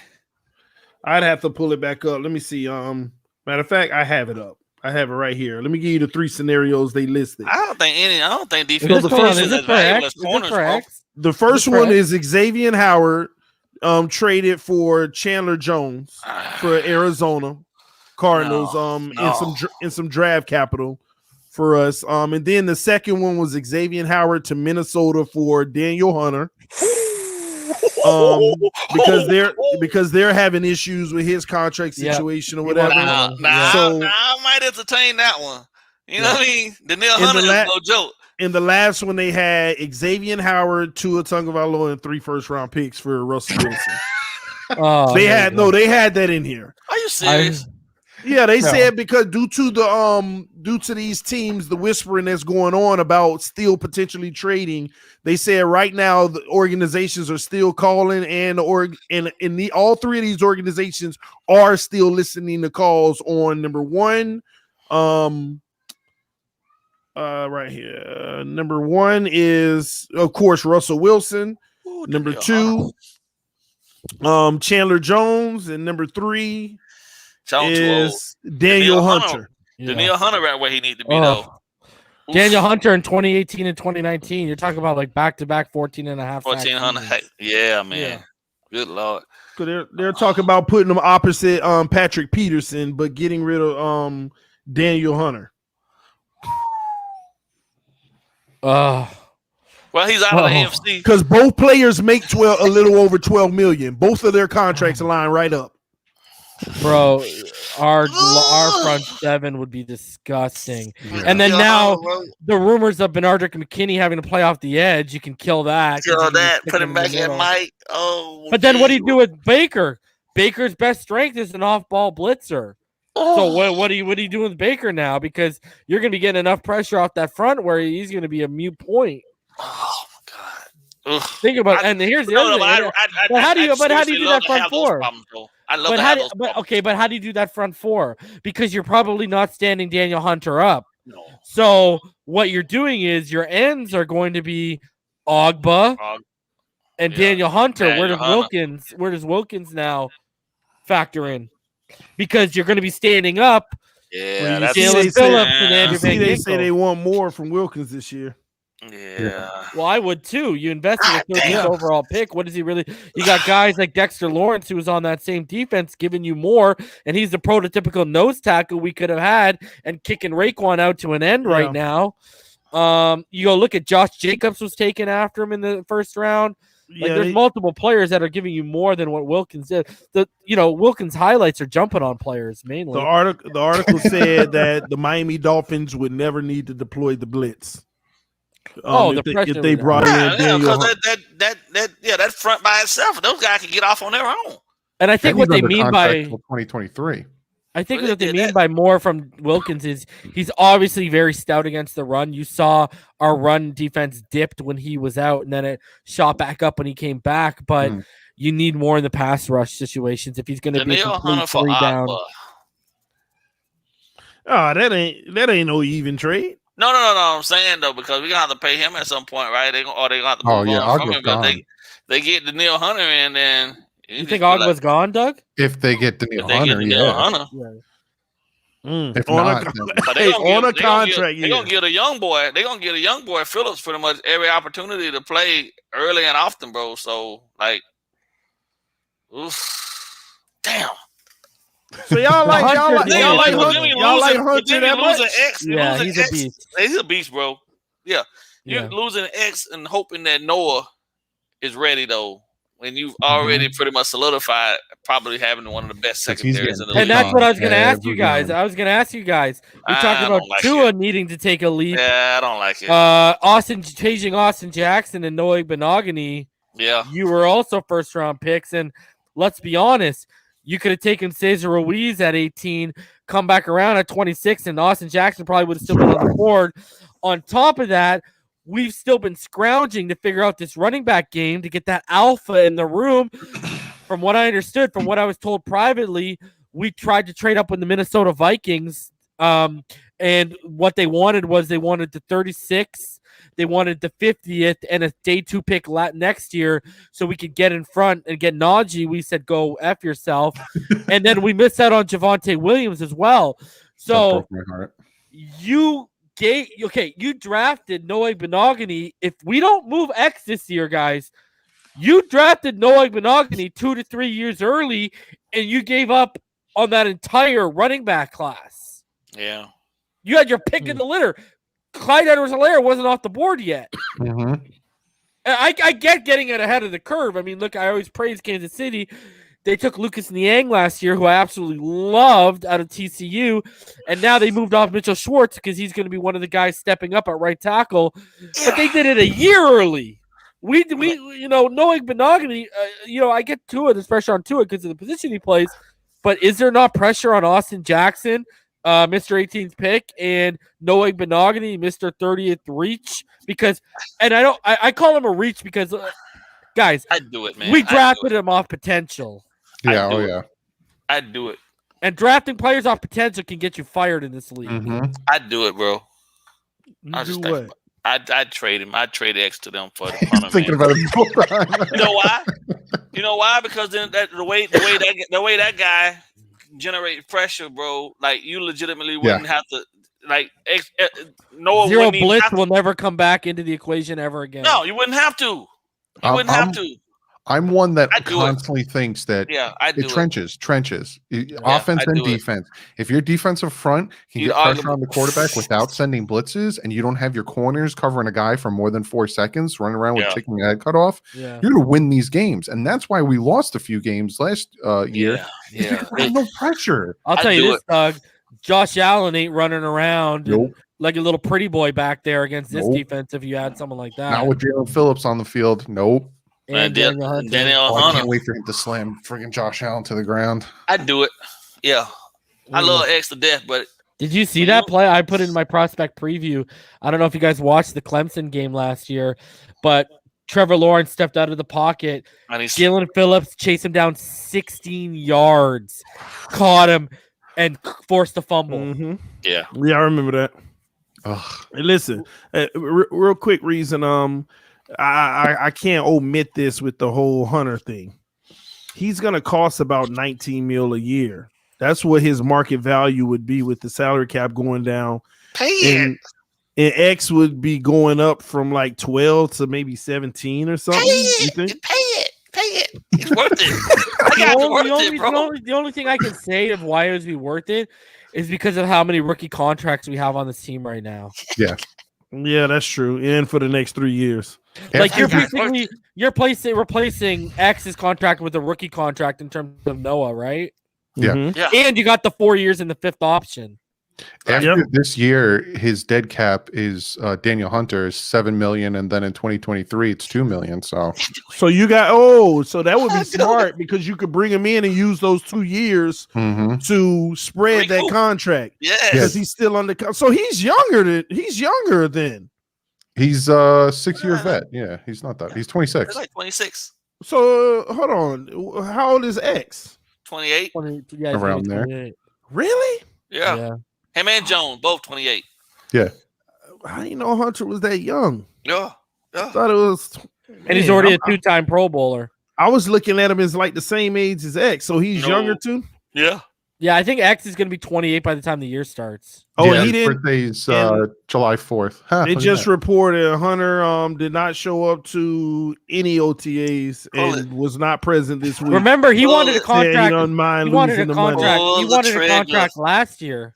He wanted Pull it the last trigger, year. bro. Oh, we'll Pull the give him trigger. a huge back-ended contract because we're gonna have so much money. Yeah. Pull the trigger.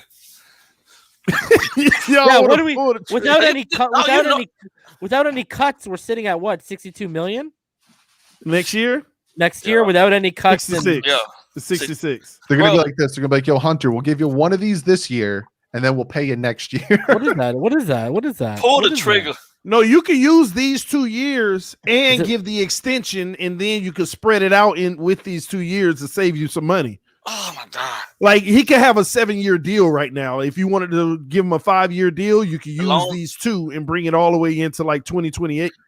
We can make it work because as long as we don't do anything with Byron Jones, he is one of the reasons why X was able to do all that freelancing he did. So as long as you keep him there and Noah is learning from him properly how to go about, because properly the proper way to play the position, then we fine. Then you're even more solid because you don't have a guy back there taking risks. And he can't guard the number 2 receiver at this point, bro. Then goddamn, find somebody else. You know what I'm saying? Well, But all you do is Needham- you kick Needham to the boundary, Needham and to you the have boundary, Cole, yeah. and you There keep you go. Coleman in the Coleman slot. is- there we Also go. So we McCourty could potentially. There you go. Or you be kick another. McCourty Yeah, out let there. him play corner out. So yeah, a lot on the boundary. So Danielle Hunter, bro, Hey, like. and I'm Take know, a hey, piece out of that, bro. Like real talk, man. Stop And playing it's with my funny, too, emotions, 'cause though. I'm You the biggest serious? Nah, Xavier it's Howard on Sportsnet. Sportsnot. Man, you Just don't go stop check it playing out. with It's my an article. Okay. Xavier Howard unhappy with Miami Dolphins contract. 3 trade scenarios for star cornerback by Matt Fitzgerald. June 9th. So today, and it dropped like several hours ago. And when I read it, I was like, okay, I could see the scenarios. I don't like the first one, and then the Russell Wilson one, I don't think would happen. But that the Minnesota one intrigued me. But I was hoping it said Adam Thielen, but I was like, let me stop. Because I just love Adam Thielen. That's my guy, man. That kid is just too talented. Hey, ball game. Yeah, bro. Martin says you're all the way out on X. No, I ain't all the way out. What I'm saying though is that if you watch the games last year, for all of that excellent coverage we had, And got nothing out you know of what I'm it. saying? Yeah, we still wound up. You know what I'm saying? Them guys still weren't able up front to generate no pressure and no sacks like consistently. So we still still had to send the blitz and all that other stuff. If we don't have to do all of that blitzing, bro, and these guys can generate generate sacks and pressure from up front just organically, just on their pass rushing, then that means that our secondary could be that much more elite. And let's not forget what Matty Ice Barkley did to them in the second half of week Yeah, bro. 17, Like, bro. come on, man. Like you Barkley talking had about, an MVP season in one half, bro. it is a true skill set that a lot of guys don't have, man, to be able to rush the passer and get there consistently. Let me ask you this, BallGame. This kid has that. Oh, yeah. He's one of the best pass rushers. I mean, back-to-back 14.5 sack seasons. The guy's a stud. But let me ask you this. All right? Yeah. From what you've seen from Noah Benogany, because you know this will happen, it was one thing with Byron locking down his side and X baiting, right? Using the bait technique, giving them a half a step, and then undercutting the route by just turning on the burners. You know they're going to pick on Noah Benogany. Okay. Do you have faith that Noah Benogany is going to withstand that? I'm okay with it because I know I have an extra guy that can go and help with leverage to prevent the bleeding, and the free safety can roll down and help inside because he's an lineman and assignment guy anyway. But or don't he you just think got better? Don't you think you're putting your defense at an disadvantage if you constantly have to bracket or triangle coverage one side of the field? The hope is, yeah, to some degree, but the hope is that the guy can essentially just be a lot more polished than he was against Diggs, but arguably he's not gonna face a Diggs every week. You feel what I'm saying? So for him to have gotten bludgeoned and beat up like he did against Diggs is one thing, but you know what I'm saying? That didn't necessarily happen to him later when he Lockett played. Lockett gave him the work a little bit. Lockett's that's another one of those specialty guys. You know what I mean? A guy that's really quick in space. You know what I mean? Can get in and out of small spaces with no issues. I don't think that fits a lot of what Noah's going to be able to do. You know what I mean? It's matchups. Matchups win. You know, it's all about the matchups. But at some point, he's got to figure it out, bro. So you have to at some point just say, you know what? This is the route we're going. This kid's got to get better. Or if he don't, then you move him somewhere where he's not as much of a liability. You still have options. You still have guys that can be flexed out there and play out there on the boundary and then move him inside so that he's covered by everybody else around him to some point. But he needs to be on the field. But getting Danielle Hunter, man, excuses a lot of what the secondary would have to do anyway. So then at that point, he wouldn't necessarily have to play perfect. Hell, we could do a whole bunch of hybrid stuff at that point. He could play exclusively zone, have Jones be the man up guy, and then they just roll coverage down, or shoot a linebacker out there underneath it to help him out. You feel me?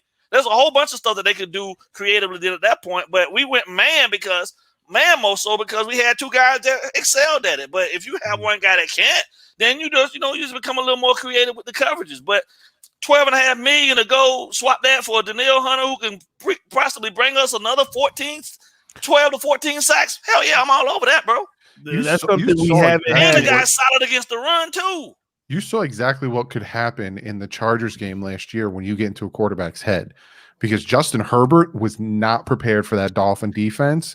That everyone's standing up Roman defense. Yeah. For a whole series, they ran the ball literally because they didn't trust him throwing it, and then he throws an interception and loses them the game. So have Danielle Hunter, Jalen Phillips, Raekwon Davis comes into his all, Zach Zeiler. Oh my God.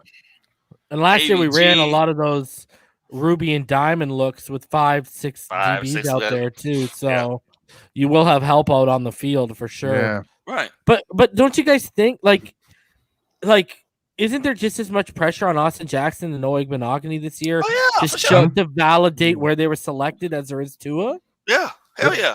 Any kid taken in the first round of the draft from 1 to 32 has 2-year expectations on them to show double up what they do in the first year. For whatever struggles Noah had and what Austin had. Well, Noah should definitely be able to double. You know what I'm saying, bro? Like across the board, that's what you expect. When you take it in the first round, regardless of whether they W to be a project or not, that project label is off the minute you see the field and you see time on the field. And all the shit you're doing in practice and everything else should prepare you for contributions, huge contributions in your second season. So, yeah, they got the same pressure on them too. Let me ask you guys this. Are you standing up Ogba, or are you keeping him in that end role they used him in heavily last year and putting Jalen Phillips beside him and letting the young boy eat right next to him? I'll let the young boy eat. Yeah. I'm going to let him flourish at what he did best. Yep. Because he's top 3 odds to win Defensive Rookie of the Year right now, right? Good. I'm going to let him. What he did at UCLA. But his coverage skills are a lot better than they assumed pretty good. Would be. Yeah, he's pretty good. Pretty good. So, with that being said, I'll let Agua keep doing what he was doing. I don't need to, and then let Phillips eat, man. I want to read something off to you guys about Jalen Phillips because I want to get you guys a little bit excited. And I went over this in my prospect preview about him when I really did a deep dive into the athletic analytics of this kid. Hey, don't be surprised when y'all see the Bear this year. Yeah, your favorite formation coming. I'm telling you, it's coming, bro. They got the personnel for it now. Here comes the Bear. Yeah. When you look at Jalen Phillips athletically, Jalen Phillips, he had a faster 40 than Joey and Nick Bosa.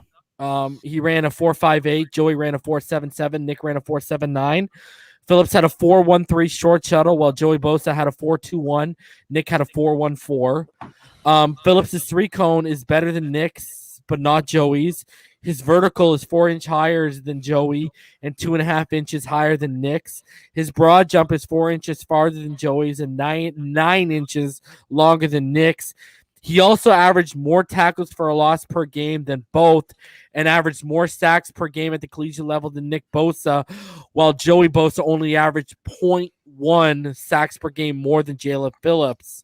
Like, when you take in at every edge since 2000 that averaged 1.5 tackles for a loss per game and ran a 4.65 40 time or better, Jalen Phillips finds his athletic profile next to guys like Bradley Chubb, Jadeveon Clowney, Josh Allen, Von Miller, DeMarcus Ware, Myles Garrett, Khalil Mack.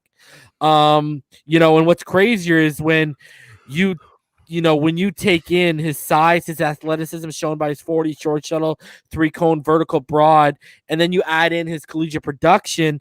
Now you're talking about guys like Vic Beasley, Anthony Barr, Von Miller, Khalil Mack again, Max Crosby, Derek Barnett, DeMarcus Ware, Chase Winovich, Jerry Hughes, Justin Houston, and of course, Joey Bosa. So when you look at this kid, and I'm sure you guys have all watched enough film on them, is he the highest hope you have for anyone in this draft class, Waddle included? Yep. You make me want to buy a jersey. All those guys are hybrids too, bro. The guys that you talked about. That's probably one of the reasons why, the ceiling is so high for him, because you don't necessarily have a guy with that physical profile and the abilities that he has. You don't conventionally see that out of standard 4-3 or 4-3 defensive ends or true outside linebackers. The guy's a hybrid, man. I mean, he's like a Swiss Army knife at this point. And there's only a few of them, like the guys that you named. Those guys are very special, and they're very special because they can do so much different stuff that it makes it hard for you to actually figure out how to defend them. You feel what I'm saying? And that, to me, this Khalil Mack, I mean, that's a perfect compliment for, When Mack came out of Buffalo, they didn't know what to do with him. Yeah. You know what I mean? They really didn't. Hell, the Raiders didn't even know. The Raiders didn't really have an idea how to deploy him. They just knew that he had the bend. He had the bend of an outside linebacker, but he had the strength of a defensive end. So it's like, well, what the hell are we going to just turn him loose?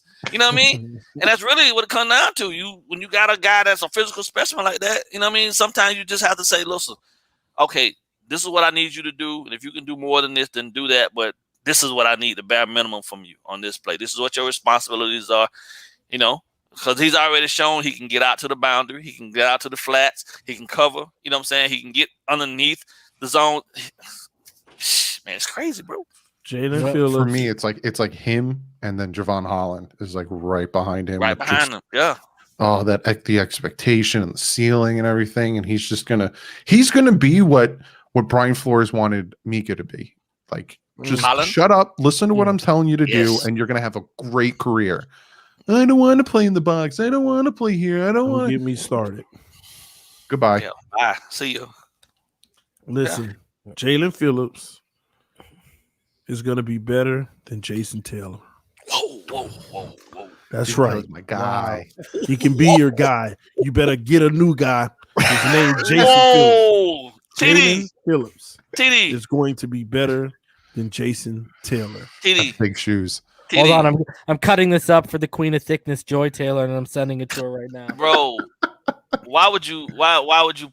Oh man, that's a lot though, bro. You talking Hall of Famer, bro? No, I hope you're prefacing that with if he stays healthy. Stays healthy. Well, of course. This man. Good Lord, TD. Come on. He can listen. Come on, coming Him in. being as good, him being as good as Khalil Mack ain't enough, Well, bro. Like you don't put him up. You say he'll be better hold than on. Jason Taylor. If you actually I think said about what it, I said. if you actually think about it, when you look at his athletic profile and his production, he is a better prospect coming out than what Facts. Jason Jason Taylor was was. coming out. That's true. And Because he has Jason the- Taylor had his hand in the dirt, and then he became the hybrid like halfway through his career. This kid can play with his hands in the dirt, or you can stand him up. It's long. Yeah. Whew, man. That's Why bold, not? bro. That's Why A1 not? sauce bold, bro. You better put Can it that be take on your August already? steak tomorrow. Well, now if we could just find out Zach Thomas, man, we'd be set, huh? Right? You had him, Nick Bolton, and we passed on him, bro. Yeah. Y'all So, hating on Jerome Baker, man.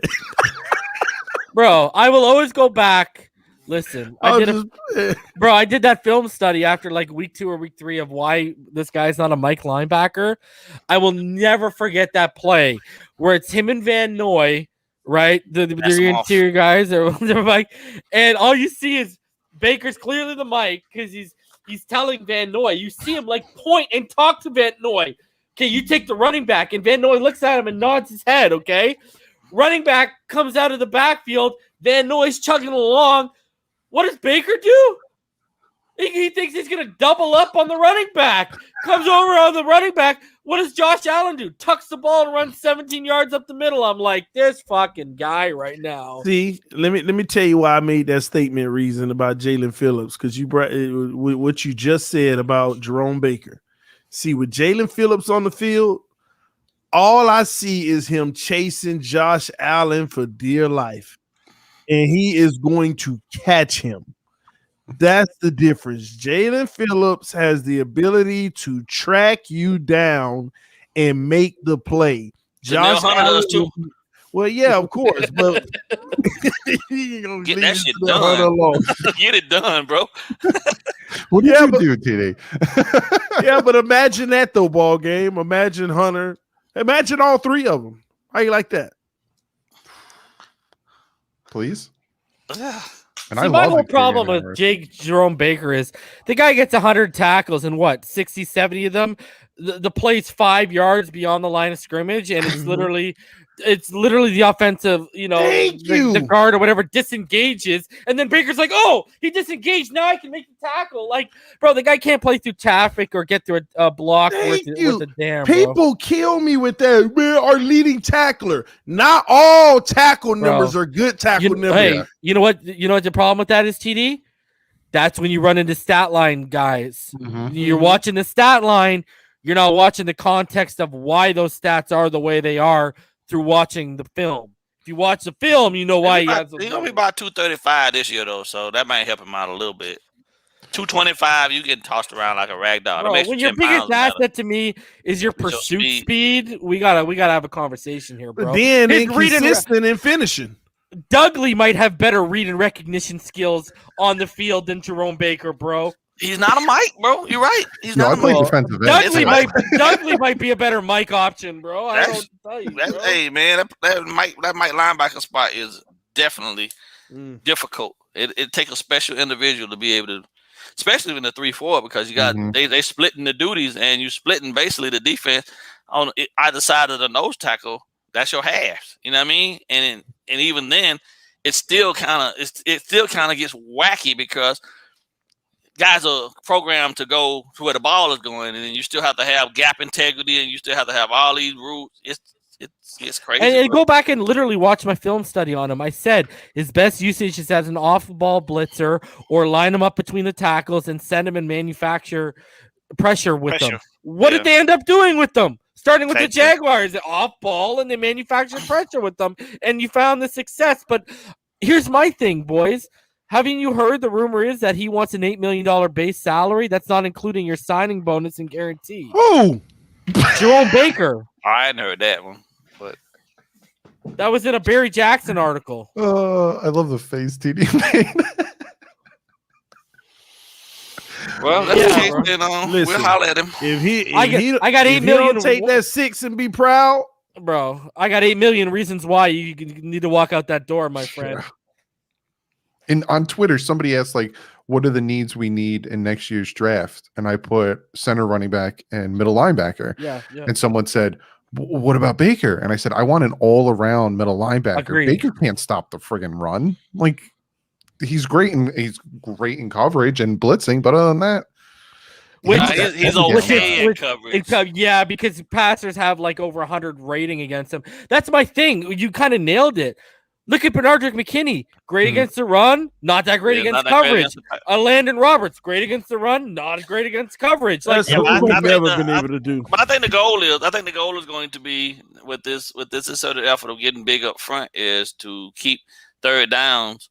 Then you can bring in you keep third and longs. Then you bring in the exotics and you bring in your cover guys to shut things down. I mean, that's traditionally that's when you go to the diamonds and the rubies and you give them the looks with a lot of DBs. Yeah, because they were talking about in training camp last year a 6 DB set that we didn't actually end up seeing this year that they were practicing last year in training camp. So I don't know what it was. I can see them on some quarter too. And the quarter will put 7 out there because all you need is 3 guys up front, and you can bring in an extra safety to play in the Mike spot. You know what I mean? One of the bigger safeties. Brandon Jones. Bring him, drop him down. All 3 of y'all some Baker haters, man. You're not hating on Baker, bro. I'm just saying though, like you don't want. You a hater, BallGame. I'm a hater. I love Baker. BallGame a hater. Reason a hater. Doug a hater. No, I ain't no hater. I'll wear that. Y'all Baker haters. I'm not a Baker hater, bro. But I know his strengths and weaknesses. But I do know that Flores loved that guy. Yeah, I'll tell you one thing. Calm down. I was just playing, man. If he was in that trade for Benardrick McKinney and he went to a 4-3 defense, he would flourish. Oh, listen, I was just trying to see how it felt to call somebody a hater after they gave a fact. Oh man. Oh, see, that's my problem. You trying to share some of the love that you be getting, huh? Yeah, man, exactly. Y'all some Baker haters, man. Anything you say negative about any Dolphin, you a hater, bro. You a hater, man. Nah, I'm highly critical of a lot of players, man. I criticize Baker just as well as anybody else, but I also know, like Flores loves them. I'll be the first to admit Flores loves them. Like Waddle. No, man. 7 sacks, probably. Flores need to get that off his resume. Like, for real. Why you clinging on to that, man? Man, there were people that would dispute me about AVG. And now look, he got his own fan club now. He does. He got a whole fan club. You know what I mean? And all I kept saying was, y'all just wait for him to get healthy. I'll never forget. Wait till he get healthy. After that Jets game in 2019 where we all went on TD's channel, and it was the one where AVG had that sack and then Needham gave up the pass interference. Yeah. And you remember how hard EM was for Needham. And the trolling that guy took for the Needham because he cost us the game, bro. AVG won us the game, and then next play Needham cost us the game, bro. I'll never forget that, bro. That was hilarious. But was that a pass interference? Let's be fair. I don't feel like that was a pass interference. It's pass interference. It's pass interference for undrafted. For undrafted. That was. I ain't like that. Yeah, I ain't like that. That was the only reason they called it. Had it been anybody else. That's the one thing about the game I hate, man. These kids are out here competing just like the stars. Let them make a name. Let them become a star. Right. But they don't get that respect, and that's the thing that sucks, man. Let it be what it is, man. Some of these guys greater than they allow them to be. Guys, has Nick Needham been lost in the shuffle after that great rookie season? Nick Needham doesn't have what Nick Needham is lacking right now is all these other guys that they brought in, and even Coleman to a small degree. He doesn't have the overall the foot speed, bro. That's the problem right now. Technically, he's sound and he fixed a lot of things, but he ain't got the speed, bro. Like he's just not fast. And I guess that dream of moving him to safety is dead now. Yeah, with Holland coming in, but yeah, he's arguably Nick Needham is arguably right now probably the slowest DB we have. So does he make the team? Him and Coleman, but they don't have to be over the top fast to play in the slot because Bobby wasn't fast. Yeah, I think he does, TD. I think Jamal Perry is the one that's out. Jamal Perry gonna be the guy out. Yeah, because you brought Coleman in and you brought you got Needham. Both of those guys can play the slots.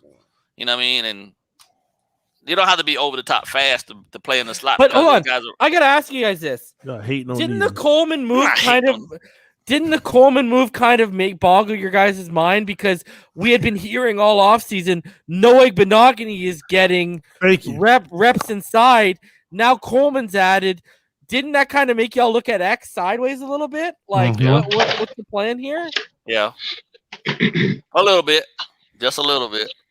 Oh, you're just talking about. But again, you need solid competition everywhere. So adding the Coleman to the doesn't hurt you. It only enhances pretty much everything else you got. But you could make the argument he's the best slot guy we have. He became the starter as soon as we signed him. So you only need him to $800,000 tender, right? I mean, so that reason that ain't even drop in the bucket in terms of salary. So I mean, Coleman not playing, then you still don't lose out on anything. You got depth. So what's up, TD? I got to get out of here. I can't be live with incompetence, man. I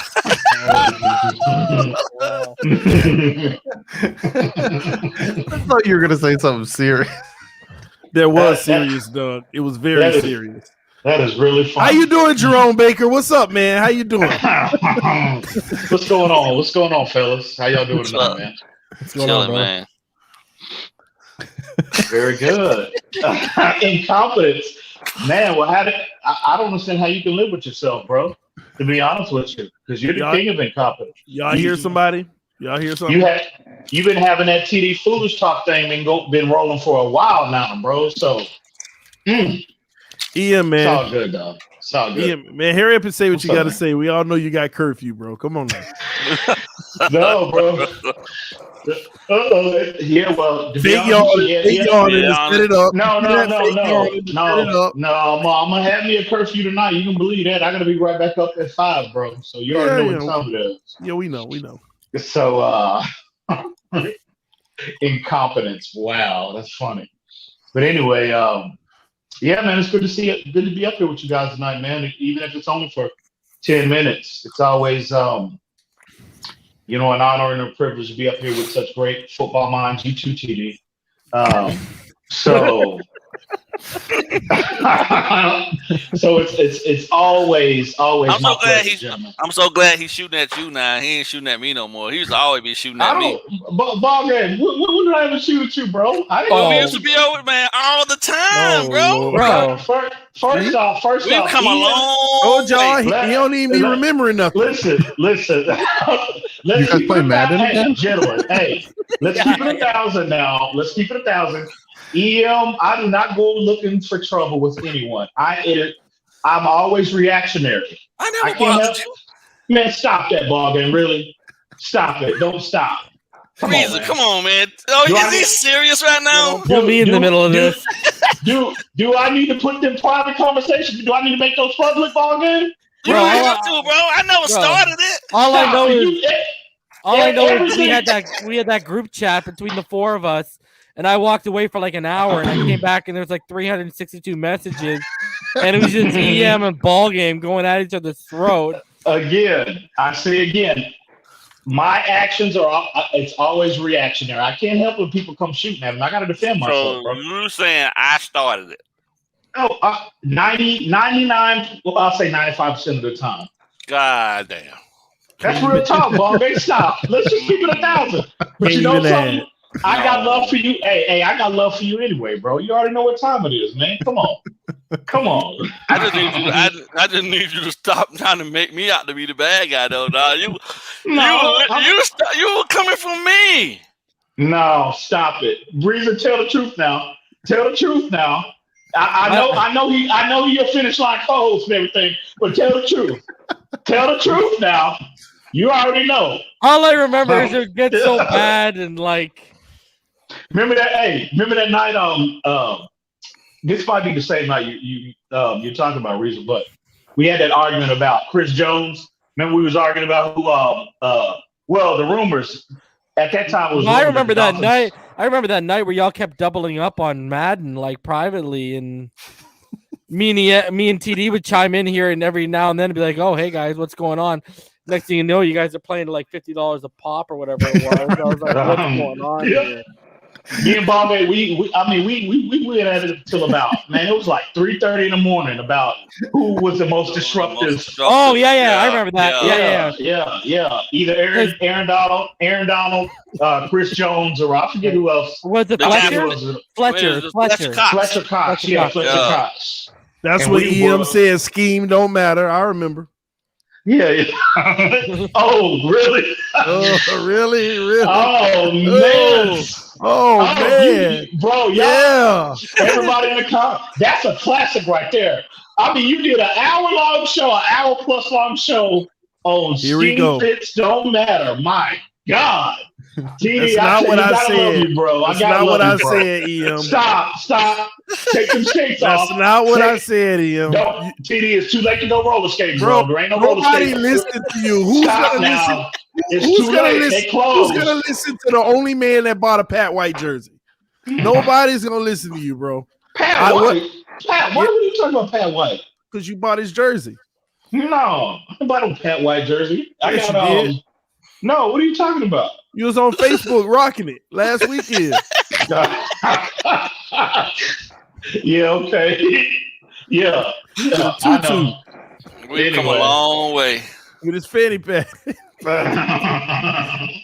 No, but EM, I didn't say that. What I said is, Yes, you did. what I said, I didn't say scheme didn't matter. I said when you have your team, week one, No, camp is over. You got your No. team. If a guy don't fit the scheme, then it don't matter. You have to build a system that best fits that guy. You That's never, what I said. No. Stop. You just adding that in right now. You trying to clean that whole situation up right now, but that's fine. All right. I'm gonna let you make it. I'm tired and it's too late. We don't have enough time on the panel right now, but I'll get you another time. But Sure. we all know the receipts are out there. We all know what your point was. So Hey, yo, question. yeah, go ahead, bro. Would you trade X for the Deion Hunter? I heard y'all earlier. So is this a real thing or is this a hypothetical? Hypothetical. Hypothetical. Okay. An article came out today that TD Need to be real. went over. I love Danielle Hunter, bro. I really do. The only issue, the only thing that will cause me to pause with trading X for him is I don't know enough of his background. Is he the ideal scheme fit?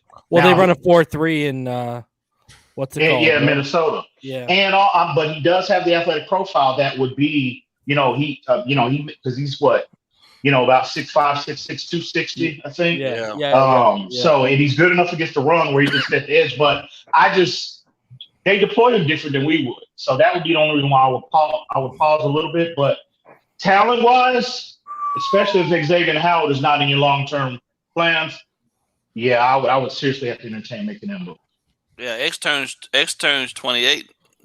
July Man, don't 4th. start hating on X, man. I ain't hating on him. I start love hating on the this secondary as they are, bro. If they can keep it together, then fine. But that damn money, they gotta figure that out and soon. You know what I mean? You talking about an half? X hater from day one, bro. No, that's you. That's you. Everybody, hey, you saying that only puts me. Now you in a bullying good me spot. like you did I'm not EM. bullying you. See, now you bullying me like you Everyone knows that Now you doing you've me been like all you about said. trying to get rid of X, bro. So that you can't even put me in that corner. I was getting ready to say, TD, we all know you the biggest X hater Oh yeah. bro. that's ever been. You ain't gonna ever be able to get that off. So EM, if you feel that way, why don't you tell the people here live, when we have our private conversations? They're going to bury you in that jacket. Why don't you tell us about why why don't you tell everybody how you really feel about Tua? The stuff you tell me you'll never repeat on camera. Oh, really, bro? Talk to me.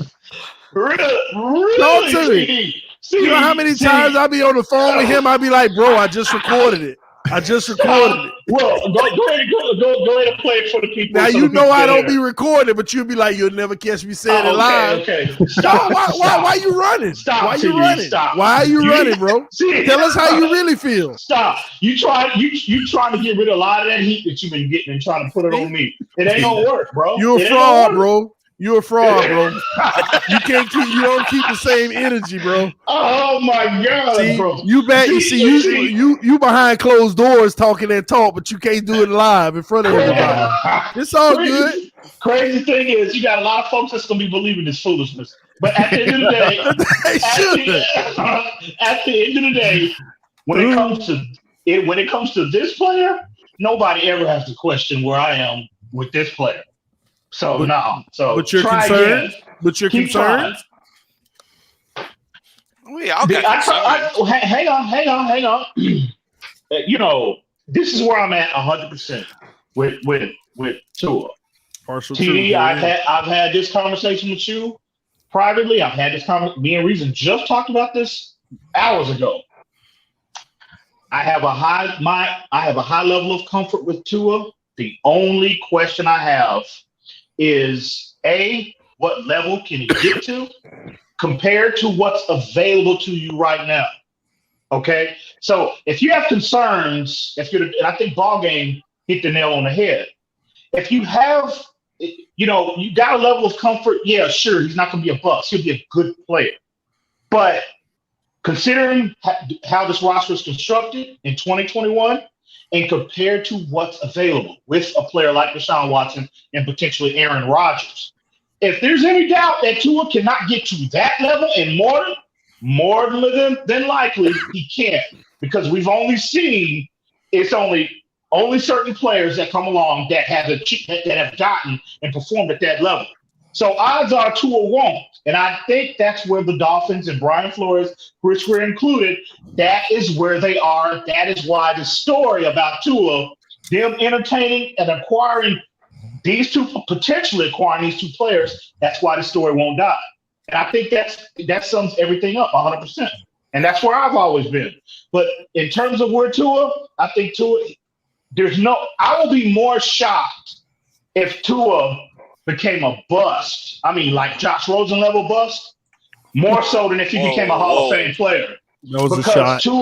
Because Tua is too skilled to just flame out. I truly believe that. He's too skilled. He excels. The strength of his game and the things you see on tape from a mental standpoint, I just don't see him busting out. It's just, I just question what level he can get to. And that's relative to every player. What's his ceiling? I think Tua, ceiling-wise, hang on. Mm-hmm. I think ceiling-wise, Tua he can achieve whatever he wants in this league. I think he's that talented. I truly believe that, bro. I truly still believe that. But again, I just don't know. It's just like any player. You just don't know, bro. It's just he has to go out there and deliver. He has to go out there and get it done. And he hasn't done that yet.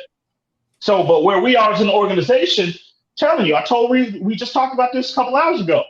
It's like, bro, they snapped their fingers. We went from a 5-12 season. They snapped their fingers overnight, exceeded all expectations. It's like the plan was accelerated. We hopped in a time machine. We were supposed to be in this point in 2023, but the plan was accelerated. And kudos to the front office for the most part. But where we are now is, bro, we are trying to win. Now there's a window that's open.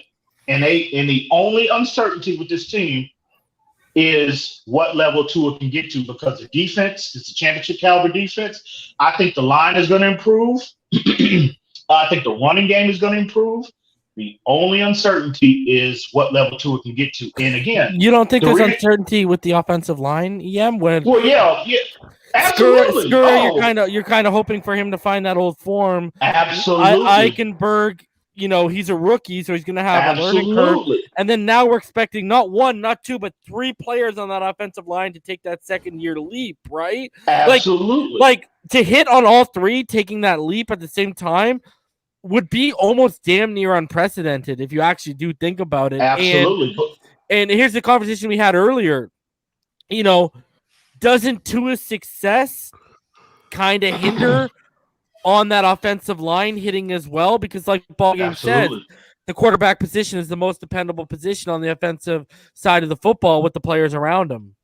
Absolutely. But two things I think, and I'm more focused on the run game. That I've been saying that for going on 3 years now. Okay, that's the quarterback's best friend. And for us to improve, two dominoes have already fallen. One, look at the vertical elements they've implemented into this offense now going into 2021. where teams will see consistent too high looks as opposed to single high. Can't stack the box. Yeah. You can't stack the box anymore. So domino A has already fallen. And number two, the commitment to the run game.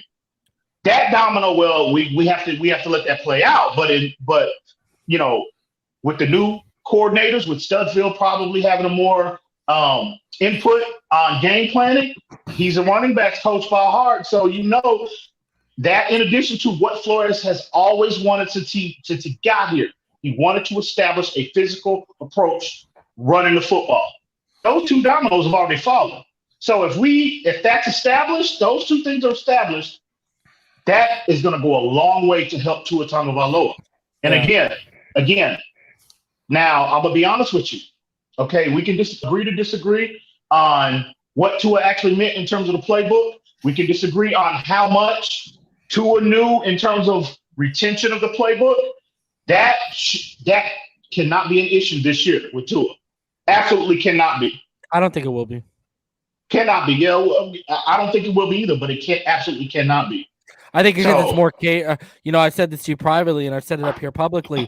What's the easiest way to get a quarterback to retain information? You run a bunch of stuff that he's already familiar and comfortable with. And now you hear him talk about, I'm comfortable with it. And when he was talking about the checks and alerts in this offense with the playbook now, he said, I can maneuver through that. Right. But that's schematically, I'm talking about terminology. I'm talking about volume handling. I don't think Tua had a problem schematically. It's the volume of information. Retaining that information is what he had an issue with. That's what I keep telling people. See, this is where we kind of part ways on that because, like I said to the gentleman up here, all these gentlemen up here earlier, you go look at what Fitz was running in that Changili. That was more of an isolation offense. He comes from a more of a quick, rhythmic, get it out offense. And it's like you go talk about the too high look, right? The single or the too high look. One of the basic foundations of that I tell people with RPOs, right? If it's too high, you're doing what? Running the football. If it's single high, I'm throwing the football, right? Right. And now that's where the whole kind of more heavy run game that you're alluding to is going to come into play. But I think it was the type of offense that he was having a problem retaining, not so much the information, if you understand what I'm saying. Like, the information still plays in because it's the information of that style of offense. But you go look at what this offense is now, it's clearly like, look at what DVP said in his presser. What did DVP say? He basically told you they're motioning more than he said. We're moving around more than we ever have during my time here. That's and what did Alabama do? A ton of motion. Go back to Najee Harris on Pat McAfee. I read the playbook. It was the same stuff we ran at Bama, just with different names and terminology. But here we go, Reason. Again, that's schematically. That's what I'm saying is, okay, because a college playbook and an NFL playbook, it's like night and day in terms of how much more concepts that you have to learn. So what I'm saying is, it's not schematically. I would say they had a pro-style offense in Alabama. And the thing again, is, schematically, it's schematically sure they have one. Yeah. But what I'm saying, here you're missing the point that I'm trying to make here.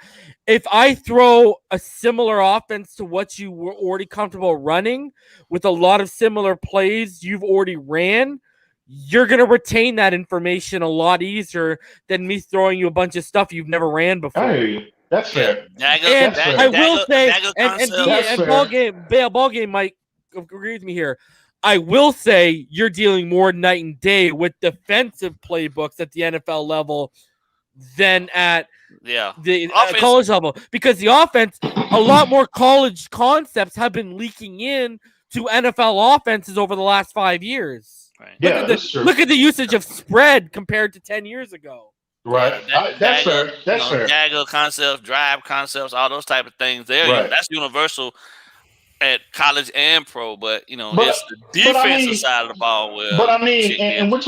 But if you want to talk about concepts, bro, everybody, whether you're college, whether you're pros, everybody wants the same stuff, bro. It's just the difference between coaches is tendencies. That's it. So and terminology, yeah. Well, here's what I think. In terminology. So in terms of Tua running things that he's never ran before, that's not true. Right. Last year, that's just not true. I think conceptually. Well, he ran a lot of 3x1. He ran a lot of 3x1 sets with concepts on the right and the single isolation man as his alert. He didn't run that a lot at Bama. Can we just get down to the facts? Tua was lost. The man was lost last year. He didn't know enough to actually run this offense effectively. Yeah, was it a lot of stuff that he was used to? No, but there were some things he were used to, and he did well in some of those areas. And it showed that in the Arizona game. But at the same token, when a coach has a plan that he wants to execute versus certain teams, you got to be able to pick that stuff up too. It ain't. I mean, I know everybody think that is just going to be built around making sure that making it comfortable for Tua, but you got to be able to execute what the game plan is. See, first off, let me answer a quick question, Drew Boo. Are you saying that Tua cannot retain a volume of plays, EM? Well, absolutely. No, EM didn't say that. Tua said that. EM didn't say that. Studville said that.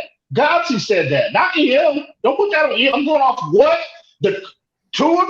what the coaches came out and said the day before, and Tua confirmed that. That's all I'm going off of. Tua also said his receivers were phenomenal, but that's a different story. Yeah, but no.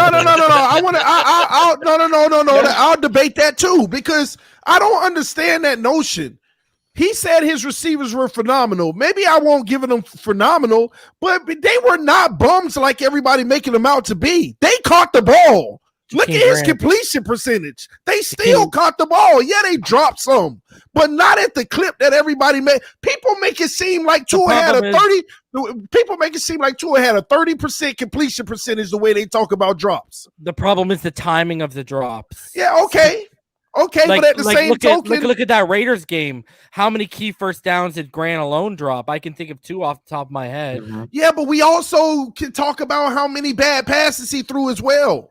I mean, there are some of those in there too. It's just a give and take. He didn't do well in some areas. The receivers didn't either. He did great in some areas. The receivers did too. Those guys caught the ball more than the starters. The backups caught it better than the starters.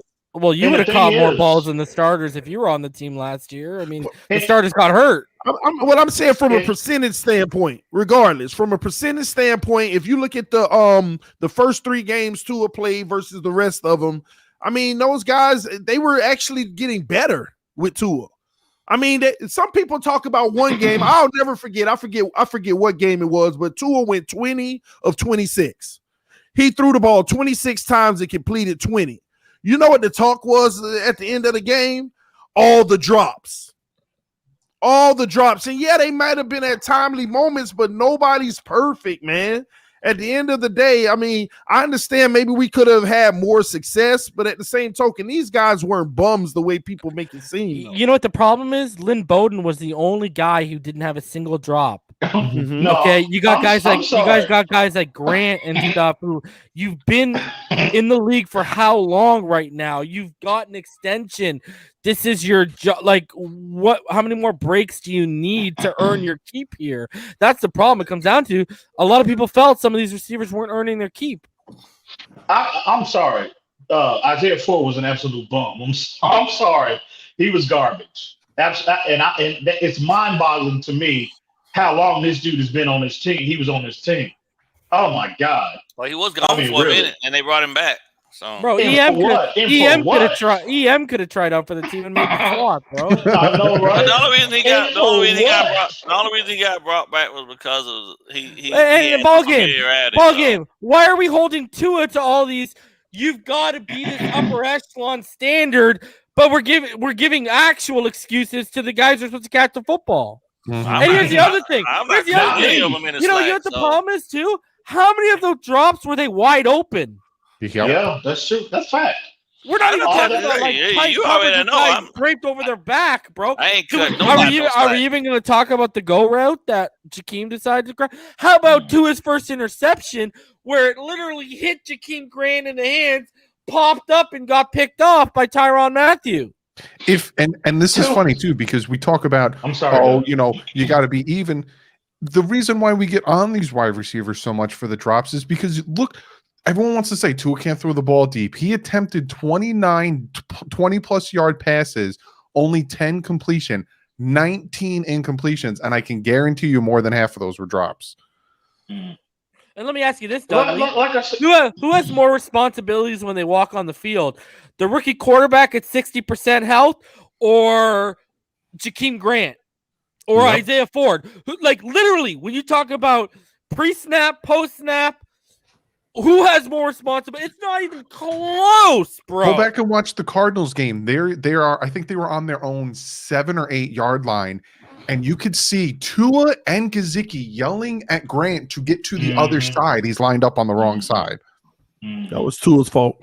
Look, like I said, there's plenty of blame to go around. I just don't Sure. I agree with that. There's plenty of blame to go around, and I'm not singling anybody out on this panel, but I observe a lot of these interactions on these social media platforms, on these other platforms, social media platforms, and it's like they want to assign 100% of blame to everybody else but Tua Tagovailoa, and they need to stop that. Stop cradling this kid. Let this kid put his big boy pants on and go out there and earn it like everybody else. Period. I don't understand that. And when they take that approach, bro, I'm telling you, that's what gets my blood pressure. Well, here, EM. You're a hater, man. You missed it earlier. I'm going to tell you so you can hear this, okay? Look at the quality of weapons he had by the end of the season. Mm-hmm. And these guys heard this point earlier. Very comparable to the same weapons that Tom Brady threw his hands up in an offense he knew for 20 years like the back of his hand and said, you know what? Screw this. I'm going to Tampa Bay. Bro, we had one game where we only had one receiver and 4 tight ends on the field. Sure. Yeah, you got a kid in his rookie season at 60% health that doesn't know the playbook really, really well, and he's having to work with rent-to-budget receivers over here, and yet you got a 20-year veteran, arguably the greatest ever, dealing with the same rent-to-budget receivers. And what does he do? He packs his lunchbox up, packs his bags, and heads for South Florida. Yeah, I would agree. Again, like I said, Reason, there's plenty of blame to go around. But my thing is, in terms of assigning blame for what happened or didn't happen last year, it's always one-sided. They want to blame Gailey. They want to blame the receiver. And again, I'm not singling anybody else on this panel. I am saying the multiple conversations I see on other platforms, they want to sit up here and assign 100% of blame to everyone else but Tua. I blame everyone. Listen to the coaches. Listen to Tua himself. Take the man for what he said at his word. This is what this man said. I had issues with the playbook. I struggled here. I had issues physically. We know that. Look, he's acknowledged that. He's went public with it. Hopefully he learns from it. But we have to stop making excuses. Let the man earn his keep. That's all. Nothing is given to anybody in this world. You got to get up here and get it, bro, just like everybody else. They all should have blamed. And for Tua, and I love everything this kid stands for. But at the end of the day, bro, this is a productions-based business, and you got to earn it and get it just like everybody else.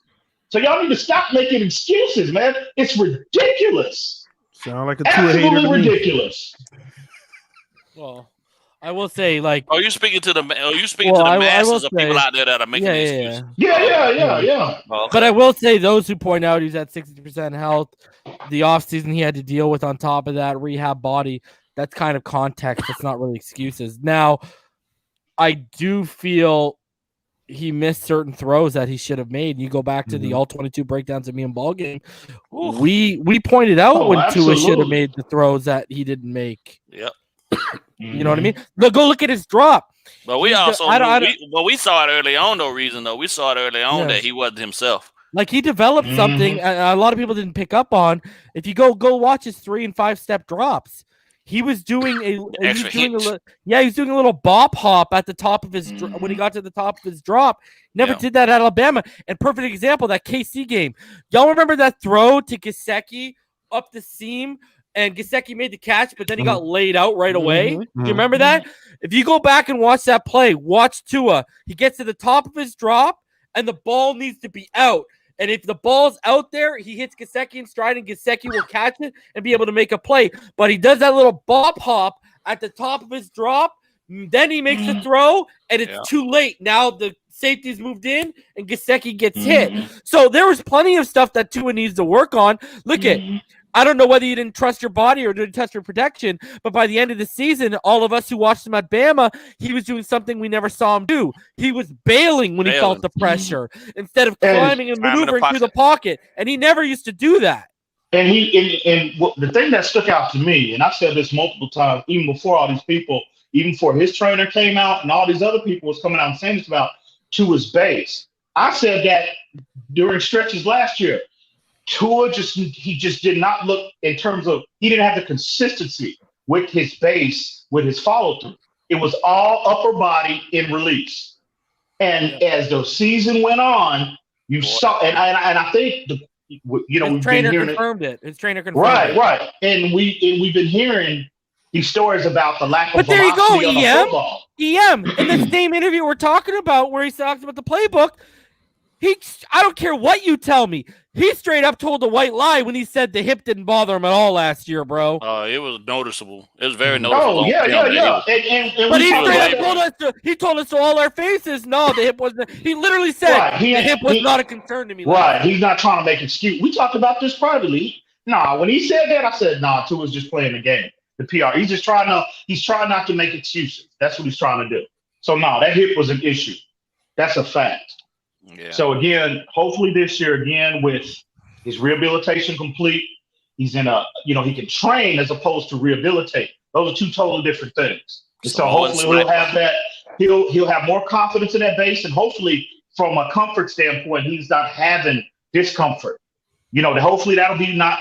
I think it's going to be an issue for the rest of his life, but hopefully as he's better, he gets more accustomed to dealing with it. It won't be as big of an issue. We can see the consistency from his base, from his mechanical base, and combined with his follow through, and hopefully that gives us the results we're looking for in terms of generating velocity on the football and all of those things. But it was clearly an issue last year, so we'll see. We'll see how it works out. So, and the mental struggle is going to be more so for him to have to deal with than the physical. I think physical he can take care of. You look at the pictures now; he's definitely looks different than he did before previously. But I gotta see it with pads on. I gotta see it with pads on. Yeah, I gotta see it with. It's two totally different things out there in underwear and with pads on. I gotta see it with pads on. Yeah, what I'm saying more so than anything is no matter what he's doing, that injury is being replayed. That PTSD from that injury is always being replayed in his mind until he's put into a similar situation like that, and he comes out of the other side of it better. And I don't think he was presented with one similar to that. And like he got in Alabama when he got hit, man. He got hit. He got like demolished back on that knee. Yeah, you know what I'm saying? 300, 500, 600 pounds. He'll have to have something similar in nature to that to revisit that to push himself through it. Him getting hit by Broncos and the Rams game was completely different. That just showed that, you know what I'm saying, he's in the game, but that PTSD from that injury has to be revisited too. He's gonna have to go out and be doing similar things, get hit, fall down, get back up, and they'll, you know what I'm saying, and him, I'm good. Okay. Reason brought up a great point that back in college before that hip injury, he felt pressure. He'd step up, he'd move out of the pocket, he would start moving in the pocket. Whereas now he probably has that mentality of the reason I got this injury was because I was trying to do too much. Whereas now he's like, I see that pressure, I'm either going to take the sack or I'm going to check it down or get the ball away because I watched it again and you have 600 pounds just on one knee. And it's just, I don't think he ever wants to relive that. Taking the sack is always the last option for a quarterback though, because you don't get to dictate how that end of that exchange happens. You know what I'm saying? So that's the last resort. But in the same sense, like if he's left with no other choice but to take one, it's best for him to do what most are taught to do, which is just get down, feed him. Yeah. You know, and big man coming after you. Yeah, I will say this. You know, if reason I talk about this privately. And I always go back to his Elite 11 body. If you go back and pull that video up on YouTube and look at Tua, how defined his body is, I mean, it's like night and day from where even when he was at Alabama pre-injury. But I didn't see that. I didn't see that to it in that format in any stretch at Alabama. But now with this offseason, he looks closer to that, because I think that was, as you listen to Trent Dilfer, that's when he was at his athletic apex. And you look at his base. Yeah, coming out of high school. Oh man, he was rocked up. And to see him, now he looks closer to that form, because I think that was at his peak. So hopefully we'll get those results. Well, before he got that injury, right? Both years as a starter at Alabama, he also was dealing with the ankle injury. And then Nick Hicks came out and said that before this offseason, he had never actually physically fully trained for a football season. He had never gone hard in the weight room and such. And I think the reason why you saw what you saw in the Elite 11 is because remember how hard Trent Dilfer pushed him? Gave him all the things to work out because he almost didn't make the cut, right? That makes perfect sense. I'm telling you, y'all are going to see the Richmond Webb said it the best. It's Tua Tagovailoa is the equalizer, and someone's got to pay for this, man. Yeah. You got to get it done, Tua. We riding with you. I'm riding with you. You just got to get it done, bro. Period. And that applies to that is Raekwon Davis. That is Solomon Kindley. That's Robert Hunt. That's Myles Gaskin. That's everybody. 1, 2, Austin 3. Jackson. Austin Jackson. Yeah. It's time to get it, bro. Expectations are upon us. Expectations are here. All right, we hit the 2.5 hour mark, and I know some guys are probably up here tired. So, and Ian's bringing all the emotion. Let's go through some final thoughts here. TD, we'll start with you. Final thoughts, buddy. Tua needs the ball out this year. He has the ball out this year. We all need him to. If he doesn't, then we screwed unless we can land somebody else, and that's not even a guarantee. We just want to see winning football. I'll say that to later. But anyway, outside of that, man, I'm gonna be honest with you. I'm kind of disappointed with the stream because I don't know why we spent most of the time talking about our backup quarterback to begin with.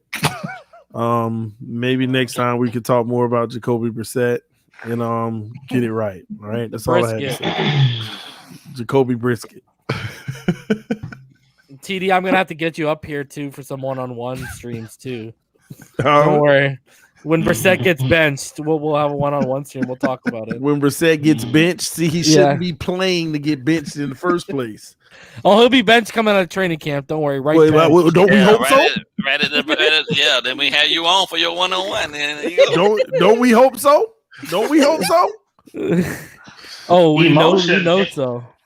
Do I come off as an emotional individual? Really? Oh, okay. I didn't know that. Just a little bit. Just a little bit. We love it, though. But no, in all seriousness, TD, we're gonna have some one-on-one streams, bro, moving forward. Dougley, what's going on, brother? With your final thoughts, man? First off, great panel. I think we're all like EM came in. Someone said it in the chat. EM came in at the end when we're all like gangbuster, got it all out. EM's like bringing it, and the four of us are like, yeah, EM, yeah, definitely, man. he always brings the energy down, don't he?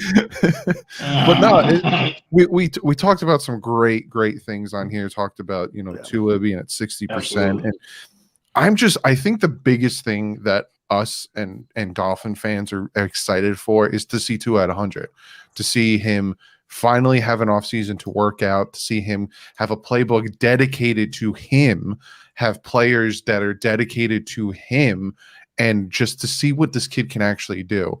I honestly think that this is the year that he just comes in and he lights it up. And regardless if he has a 3-interception game, he is not getting benched this year. I will bet anyone anything. He will not get benched this year, because if he does, then Ford's got a lot to answer for, and I'm pretty sure he's tired of already answering for the 100%. Hey, Dougley, I know you deal with it on social media with some of these people out here. Why does no one ever want to talk about the fact John Elway was benched in his rookie season, but everyone wants to talk about Tua? It drives me nuts when people want to constantly say, well, Tua's benched, so that means he sucks. 2014, Tom Brady got benched against the Kansas City Chiefs. In 1994, Steve Young got benched and then took him to the Super Bowl and won it that year. Just because you got benched doesn't mean you suck or you're not going to be anything good. Hold on, did they suck in those games that they got benched? I don't think he sucked. I honestly 100% do not think he sucked in those games. I think he wasn't doing enough to win the game. And and I talked about this because everyone wants to, gurgle on Herbert's balls because he won Rookie of the Year. If the Chargers were in the playoff hunt like we were, if the Chargers were in any way the way the Dolphins were when they played the Bills and the Patriots, and Herbert were sucking wind in those games, his ass would have got benched twice. Let me ask you this. I'll bet you any amount of money. Because you remember he was getting benched with about 11, 12 minutes left in the third, right? I'm sorry, in the fourth quarter.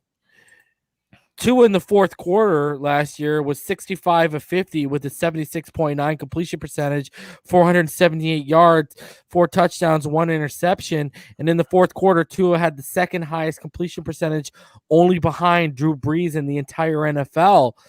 Should they have maybe just rode out the fourth quarters and see what happened? I would have. Yeah. That Broncos game? That's an argument. That's an argument. No, that ain't no argument. No, yes, it is. That's more that true lies and false facts. The reason why he did so well in the fourth quarter, because it was always against soft defenses playing from behind, trying to catch up when we did. In most of those tough games, when he was in the game in the fourth quarter, that's exactly what was happening. All you got to do is go look at the games and play by play. Especially the ones where we lost. I'm gonna go watch the fourth quarter of the Kansas City Chiefs game. You not when they were blitzing him. Yeah. Yeah. Okay. Well, they were blitzing. I'm just saying in general. Well, no, at the end of the day, I honestly think if they kept Tua in for that Broncos game, they would have had a better chance because on second down in the red zone, Fitz throws an interception instead of not forcing the ball and here we go to win the game. Here we go, blaming Fitz. Here we go. Doug, are you kidding? Stop, Doug. Denver game, he couldn't have been more worse in the first 3 quarters. Oh my God! I just want to show this. Wait, how many times did he I just want to show this. Here we go with the Fitz tape. I just want to show this. Stop. Tua Tagovailoa against the blitz. First in completion percentage amongst rookies. First in touchdown percentage, interception percentage, passer rating, and second in yards attempt. 8th overall in the entire NFL in completion percentage, and 5th overall as he only had a 0.9 interception percentage. So when it came to the blitz, Tua Tagovailoa 8. There's no denying it. Just like when you actually break down his ability against no huddle, and I'll show you guys this quickly too. When you look at him in no huddle and empty sets, I mean, Tua Tagovailoa was out there eating. There's no denying it whatsoever. It's just you had Chan Gailey. What did he say? I don't like that no huddle nonsense.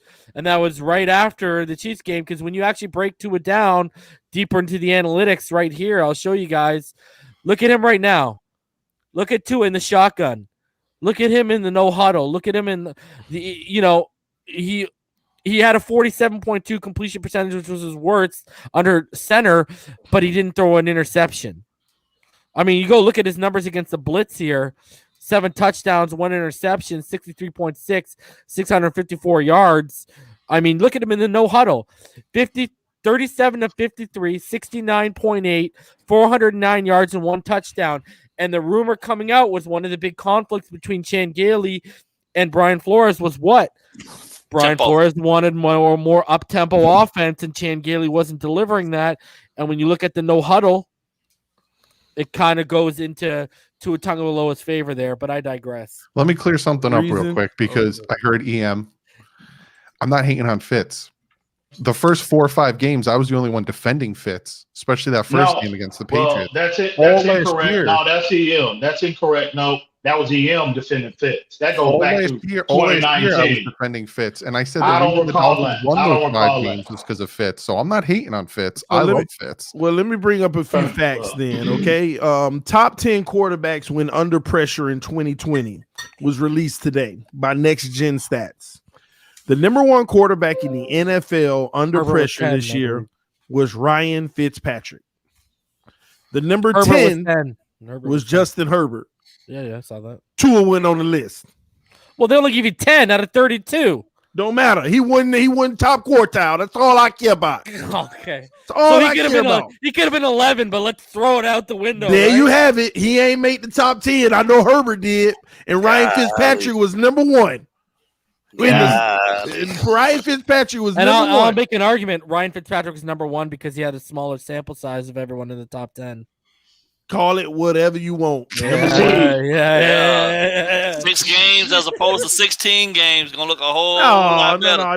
That ain't even how it worked. Y'all know these stats be cumulative. He only had 6 games. Right. It's like from a percentage standpoint, not a raw number.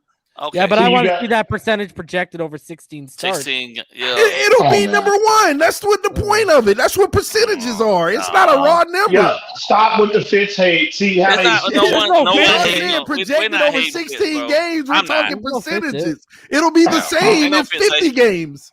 Y'all need to stop hating on Fitz, bro. Y'all need to stop. At the end of the day, look. You don't have to listen. Fitz. Let's just be 100%. I'm a root for him in Washington. Oh, yeah, I am too. I'm watching real close. Well, that team should be fun to watch.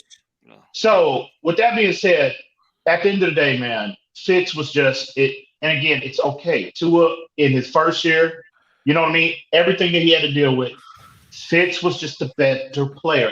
In my opinion, if Fitz, well, you're a 15-year veteran in a offense, whatever, you know, like the back of your hand. You better be the better player. Well, yeah, absolutely. But I mean, if at the end of the day, and like you was like a lot of people, Doug, you know, a lot of people want to go back to the Denver game, and they want to say, well, Fitz threw this freaking interception. Look at how the offense performed look at the pace that they were operating on when Fitz came into the ballgame in the fourth quarter. Yeah, they exceeded everything Tua had done up to that point. So who's to say that if Tua would have started the way they were moving the football up and down the field, who's to say we would have generated enough yardage and points to where it wouldn't have taken a comeback in the fourth quarter for us to come back and win that game. We could have been up 3 touchdowns the way they were moving the ball. Come on, man. Y'all need to stop this nonsense, bro. See, I just don't like, and I could be totally wrong. I could be misreading everyone. But it just seems like they don't want to be critical of Tua. They don't want to be. Bro, you need to go on Twitter. What are you talking about? People don't want to be critical of Tua, bro. Well, I mean, you know, he's catching in terms of constructive criticism, it's like you have to pull someone's teeth in order to get somebody to criticize him. But again, it's not condemning him. It's not, you know, indicting him. It's not saying he won't become this. But obviously, the kid needs work.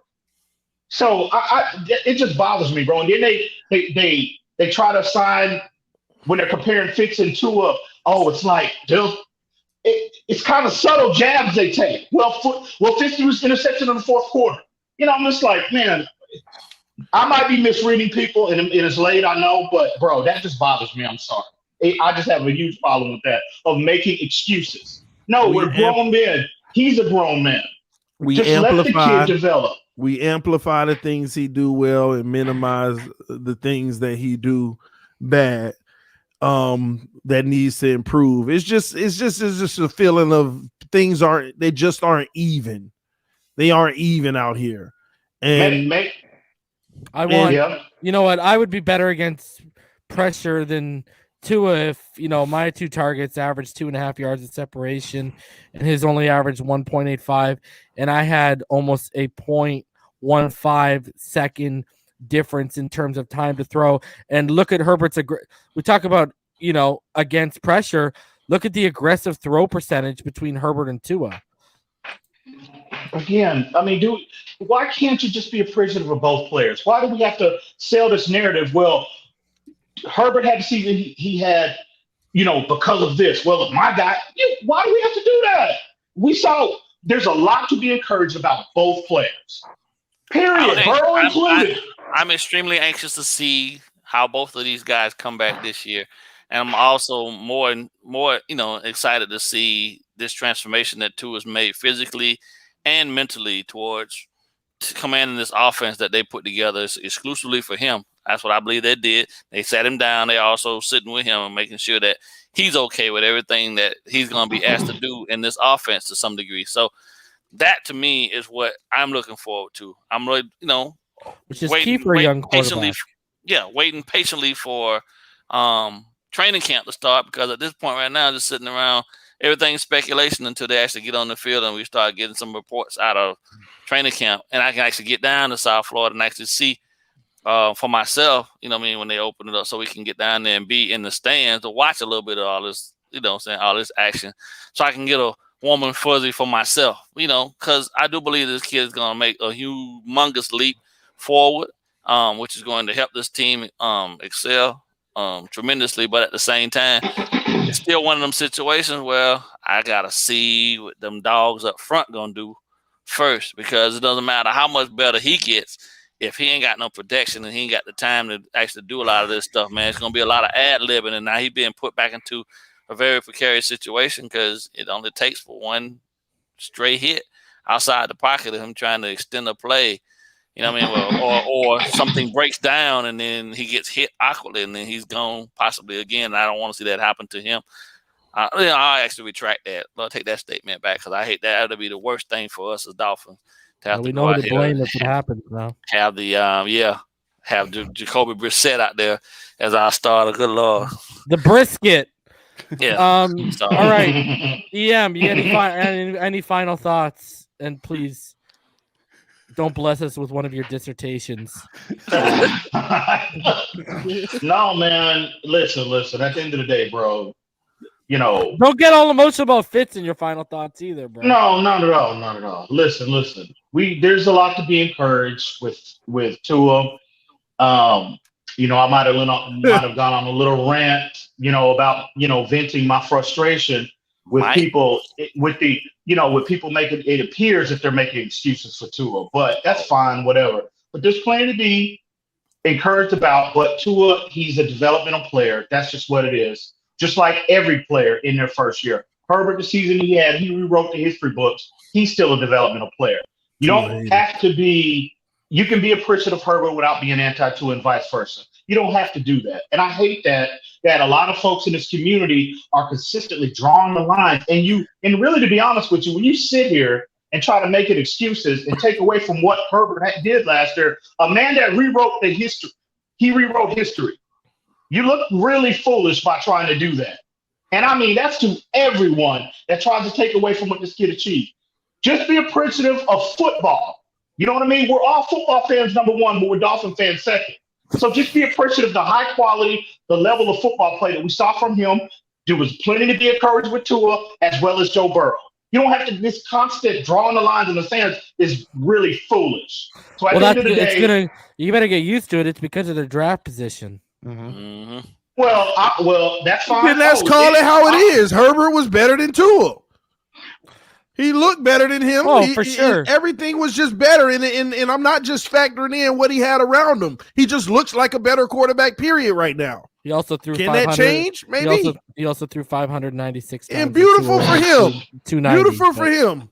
His team trusted him so much to throw over 500 times. Well, they're behind so much. That's at the end of the day, you standing 6 foot. Hey, you standing 6'6" in the pocket with that big ass cannon. They gonna expect you to throw that bit like that too. So it is what it is. But he gonna have to continue to do that now, because anything going backwards is going to be regression for him, and they're gonna eat his ass alive. So I just hope that they didn't set the bar too high for him in the first year, because I don't have an issue with Justin Herbert. I just don't think that long term he's going to be that guy. But you know what I mean? Why not? Why not? Because please enlighten me. Only because if he doesn't listen, if he goes out there next year and has the same level of numbers wide that he had this year, they're gonna consider that a bust. Man, he set the bar too high. No, you know that. You know that. You know that. No. You know what he's saying? What he's saying is, if we're all expecting this leap from Tua, they're expecting a leap from one from him too. Or maybe he came in day one with it. Well, if he did, then that's fine. I'm not expecting a big jump from Herbert. You're not. I'm not expecting. Okay, but the others will.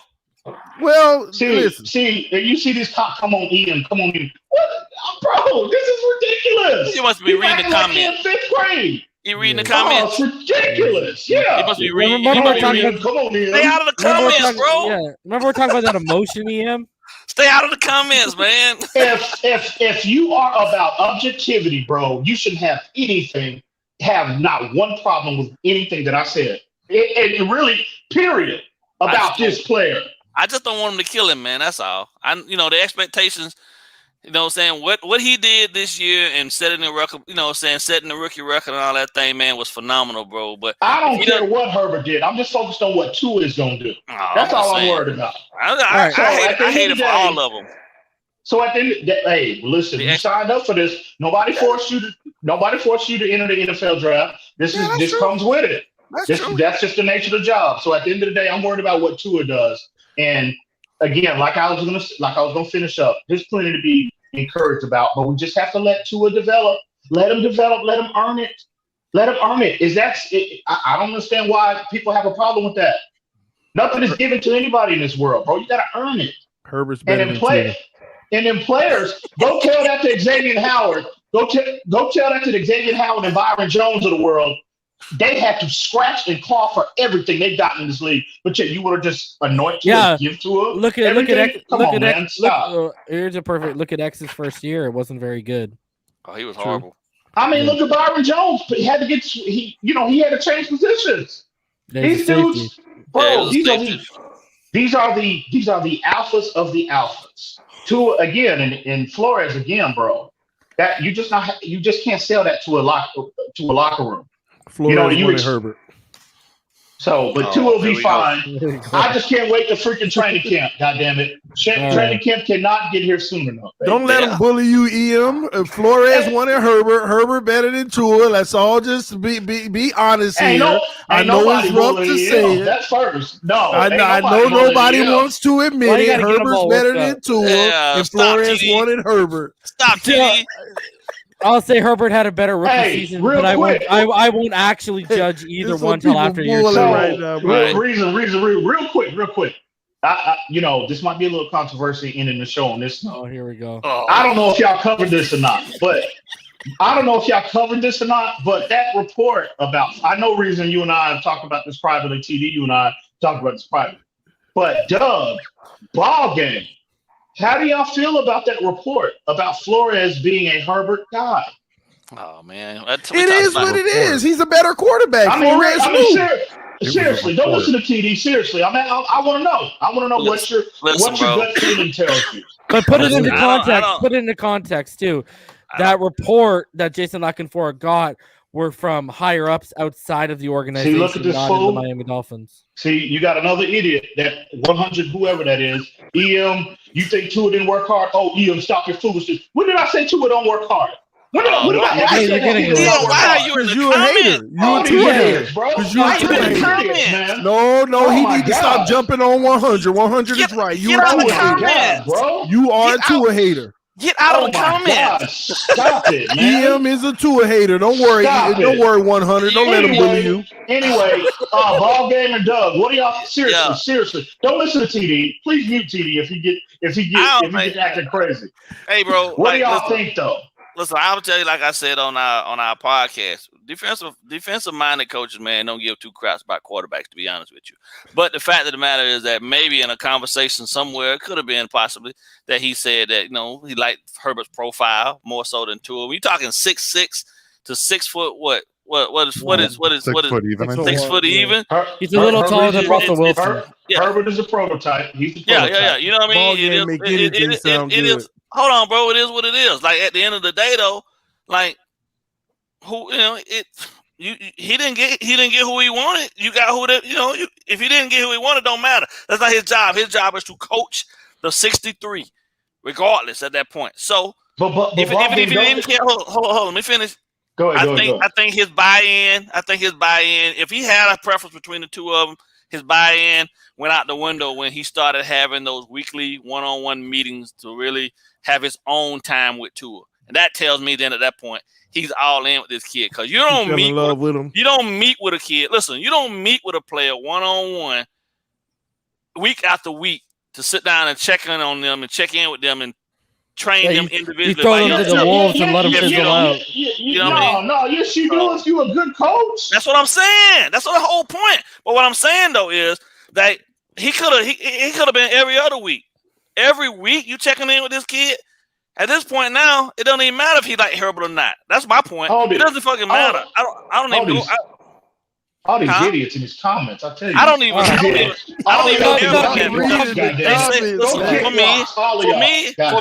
For me, it said NFL officials outside the Dolphins organization. So it didn't come from inside. So I'm not registering it. You know what I mean? And hell, everybody got their own preferences. Everybody got their preferences about what they would want. I would want Tua to have 6 more inches. Hold on. Before you respond, let Dougley respond, and then you can generalize. Go ahead, Doug. Doug. I don't read much into that, bro. I think at this point now, Tua's this guy, bro. I'll explain why I asked y'all that. And I'm serious. I'm not joking. I'm being serious. I'm sorry, Doug. Go ahead, bro. Tell him why Herbert better. I don't believe it. It's more he said, she said, BS stuff. Lock and Four coming out saying I have source and this and that. I don't believe it. If we forget how much tied to the head coach the quarterback is.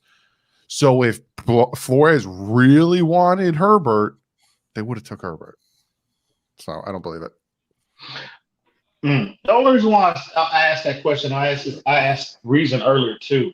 Well, I just don't like these stories, man. You know what I mean? I mean, these stories, it's one story after another, after another, after another. It's just like none of them will die. The Deshaun Watson narrative, the Russell Wilson narrative, the retention of the playbook. Players are not impressed with Tua. They're not. It's like, bro, everywhere you go. In a season that we have such high expectations for. And I don't want – that's why I told Reason this earlier.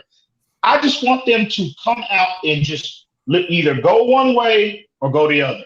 If you're going to trade for whoever, make that move, be done with it, go on with your life, or stick with Tua and move on. But, man, it's like I just don't get it, bro. In a season where we know you want to minimize all distractions as much as possible. I know that's impossible to eliminate all of them. But they're not going to But one of this magnitude, let us start off 0-2. Let us start off 0-2. They're not going to allow us. Yeah, but they're not going to allow us to get away from it, bro, until the team as a whole proves that they are worthy of people not talking crap about them, bro. That's the biggest thing. Like we talked about in the same sense we talked about none of the primetime games, right?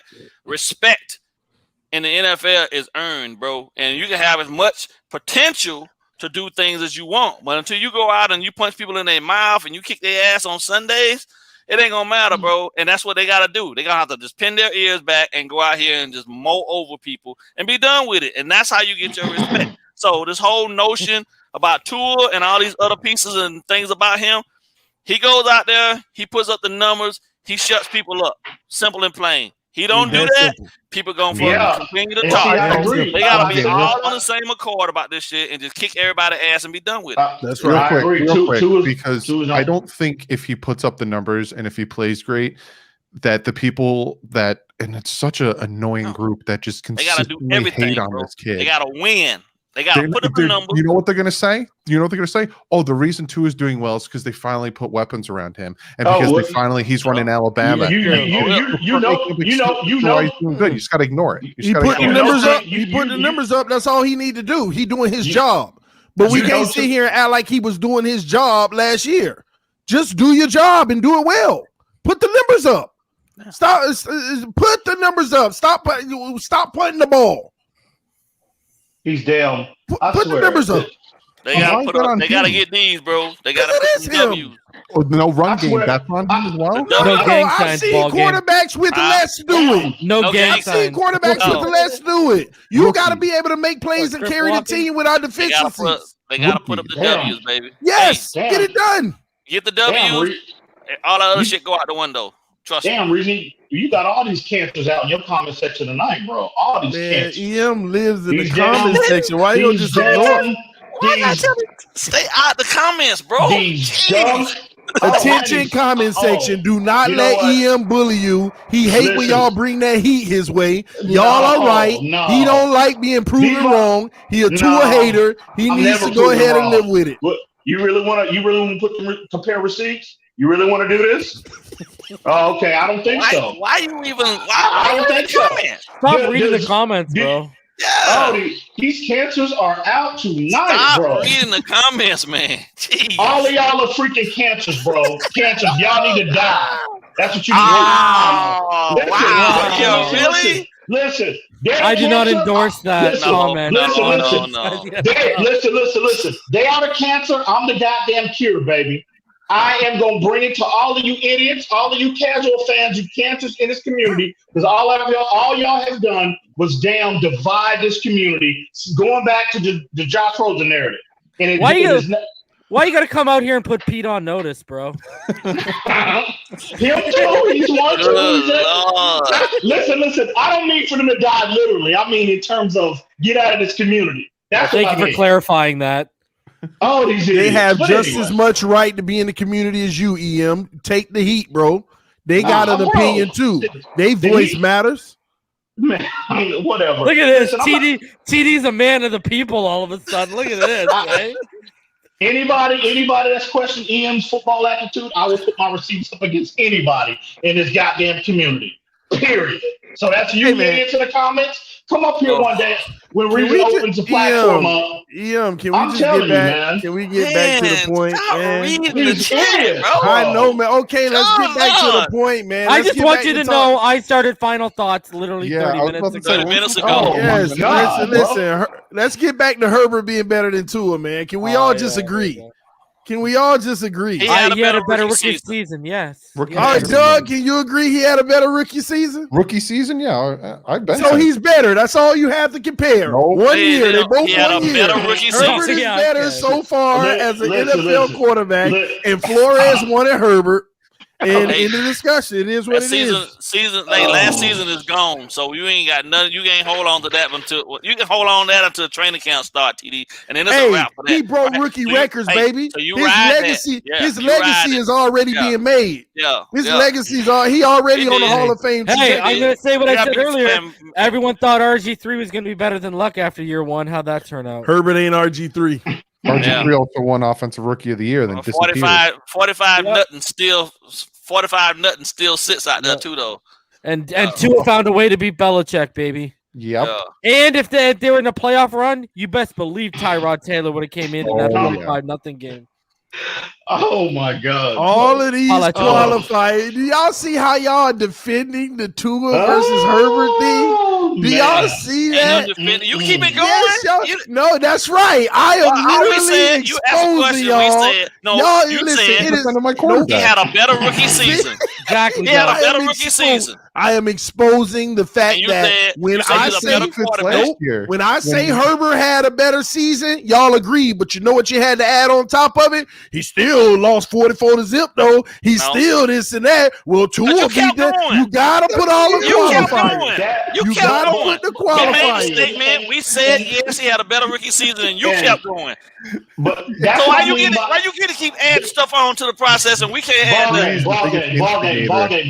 That's what I mean by taking away from what he did to try to support Tua. And you don't Yeah, have to do yes. that. You don't have to do that. Nobody No, has man. to do that. Don't tell TD to stop it then. Well, Yeah. the only He reason started it. He the one over there stirring the pot. EM, Tell this guy. whether right or wrong, Yeah, why you coming at me? Tell him. hold on. Whether right or wrong, people use that because they face the same defense. That's why people use that. Right? Like that's a But- comparable game. Yeah, But you yeah. know something? Didn't Herbert face Denver twice? Didn't he face the Raiders twice? Yeah, and he faced Denver and he threw an interception in the end zone that cost him the game. Who? Okay. Who? Justin Herbert. Well, that was still better than what Tua did against Denver. Oh, No. no. Well, you better Come Bro. on. bro. We can't win, bro. Bradley Chubb had Austin Jackson's number going across his face on speed dial, bro. Man, Jordan Love had a better rookie season than Tua. Listen, you don't. Oh my God, This bro! guy, bro. That's it. He's trolling now. Why y'all? Yeah. Bro, I've been trolling for the last 30 minutes. I don't even know what. See, this is one of TD's relapses. He's reverting back to Open the TD fire. Phins Talk. Nah, don't get mad because you he's was agreeing relaxing with right me now, while I bro. was trolling. Stop it. Yeah, but Herbert no, did have a better season than No, Tua. he did. He did. And No, Herbert no, looked like he's yeah. gonna be. if anyone denies that, they're lying to themselves and everyone Right. around them. Yeah, nobody's not acknowledging what the kid did. He had an awesome season, bro. I mean, But here's the thing: you look in the y'all media. understand- Hold on. You look in the media, and you look at all the scouts of the 5 teams in front of them. Stop talking about the people on YouTube and Twitter that should lose their jobs over miscalculating Justin Herbert. Because if that's the case, half of the national media for football would be wiped out, and so would 5 team scouting committees, bro. yep. Because you can even go, did Cincinnati make the right pick? Right, exactly. Nope. I'm just saying. So I'm it is just what it saying. is. He had a great Tua- rookie season. Bro, Tua got to be better. Jalen Hurts had a Agreed. better season than Tua. Okay, now you're So now who that's got- Now cap. you really Now you trolling. capping, bro. Yeah. Put on your hat. You're Hey, Just did let him they develop. go Just to the let him- playoffs? Just let him develop, bro. Did they go to the playoffs? No. No. Were they in the playoff hunt? In the East. which makes Yeah, it even but worse. hold on, because that means I get to destroy y'all theory of if Herbert was in a playoff race, I could guarantee you he would have benched him. Then why Jalen Hurts ain't get benched? Jalen Because Hurts got Wentz benched. was Jalen Hurts ain't get no bench. Not I at think the he did get end of the benched. season when it was all on the line. Jalen Hurts got benched. When Yeah, I Doug, think he when did. Doug, when He Doug at did. the end of the Look it season up. when it was all on the line, Doug. Yeah. When by who Doug? Who benched him, Doug? But the coach that's not there anymore because he No, benched him. what quarterback came in, See what Doug? I mean? Oh, Yeah, they No, lost. okay. No, you're right. You You're know right. what? He got benched in the season finale against Washington. Thank What you. was the score? 17-14 when he got benched. Thank you. They played the man. Mute He yourself. was in Okay. contention. right now. All right. Get him out of here. I mean, Hey, And that guy was- and that guy Jalen Hurts that was guy better just- than Tua. Bro, Jalen Last Hurts year. was turnover city, bro. You know? God. Jalen Hurts was better than Tua last year. Nah, You can't Jalen, tell me bro. any other. I was any better than different. Jalen Hurts last year, bro. Yeah, me. Irving Figueroa, I expect better from you, my friend. I expect a lot Still- better from you, homie. Still in the Stop comment in the section, comments, bro. bro. Come on. All right, yo. I mean, because they're doing it again, bro. I mean, oh my God, man. Bro, you're going to have a heart attack, bro. Bro, Oh you my are really God, going in on these- these comments, man. Listen, I'll It's give you the- ridiculous. You'll I'm never telling meet you, these. man. You'll never meet any of these people in your life. Don't even let them like. I'm telling you, it's a select few. I'm playing. Hey, I look I run forward up to meeting on- I anybody pull and up on everybody in the Phillies, chat at fools. some point in their life. So. All right, I appreciate all these TD, cancers, goddamn. Douglie, TD. I appreciate TD, Douglie, EM, and BallGame for coming on. I'll be back Friday night around between 8:30. I'll be back Friday. All right, guys. Burrow had a And then- better season. Idiots. And then on Sunday, I'll be coming with my prospect preview of Jared Dokes. All right, guys. So I'm going to until bed. I next gotta wake time, up for the stay baby. happy, healthy, safe, Oh, and these blessed. idiots. Pins up. Oh, I'm these just idiots. getting out of here as Oh, fast these as I can idiots, bro. before Yeah, EM starts off. Pyro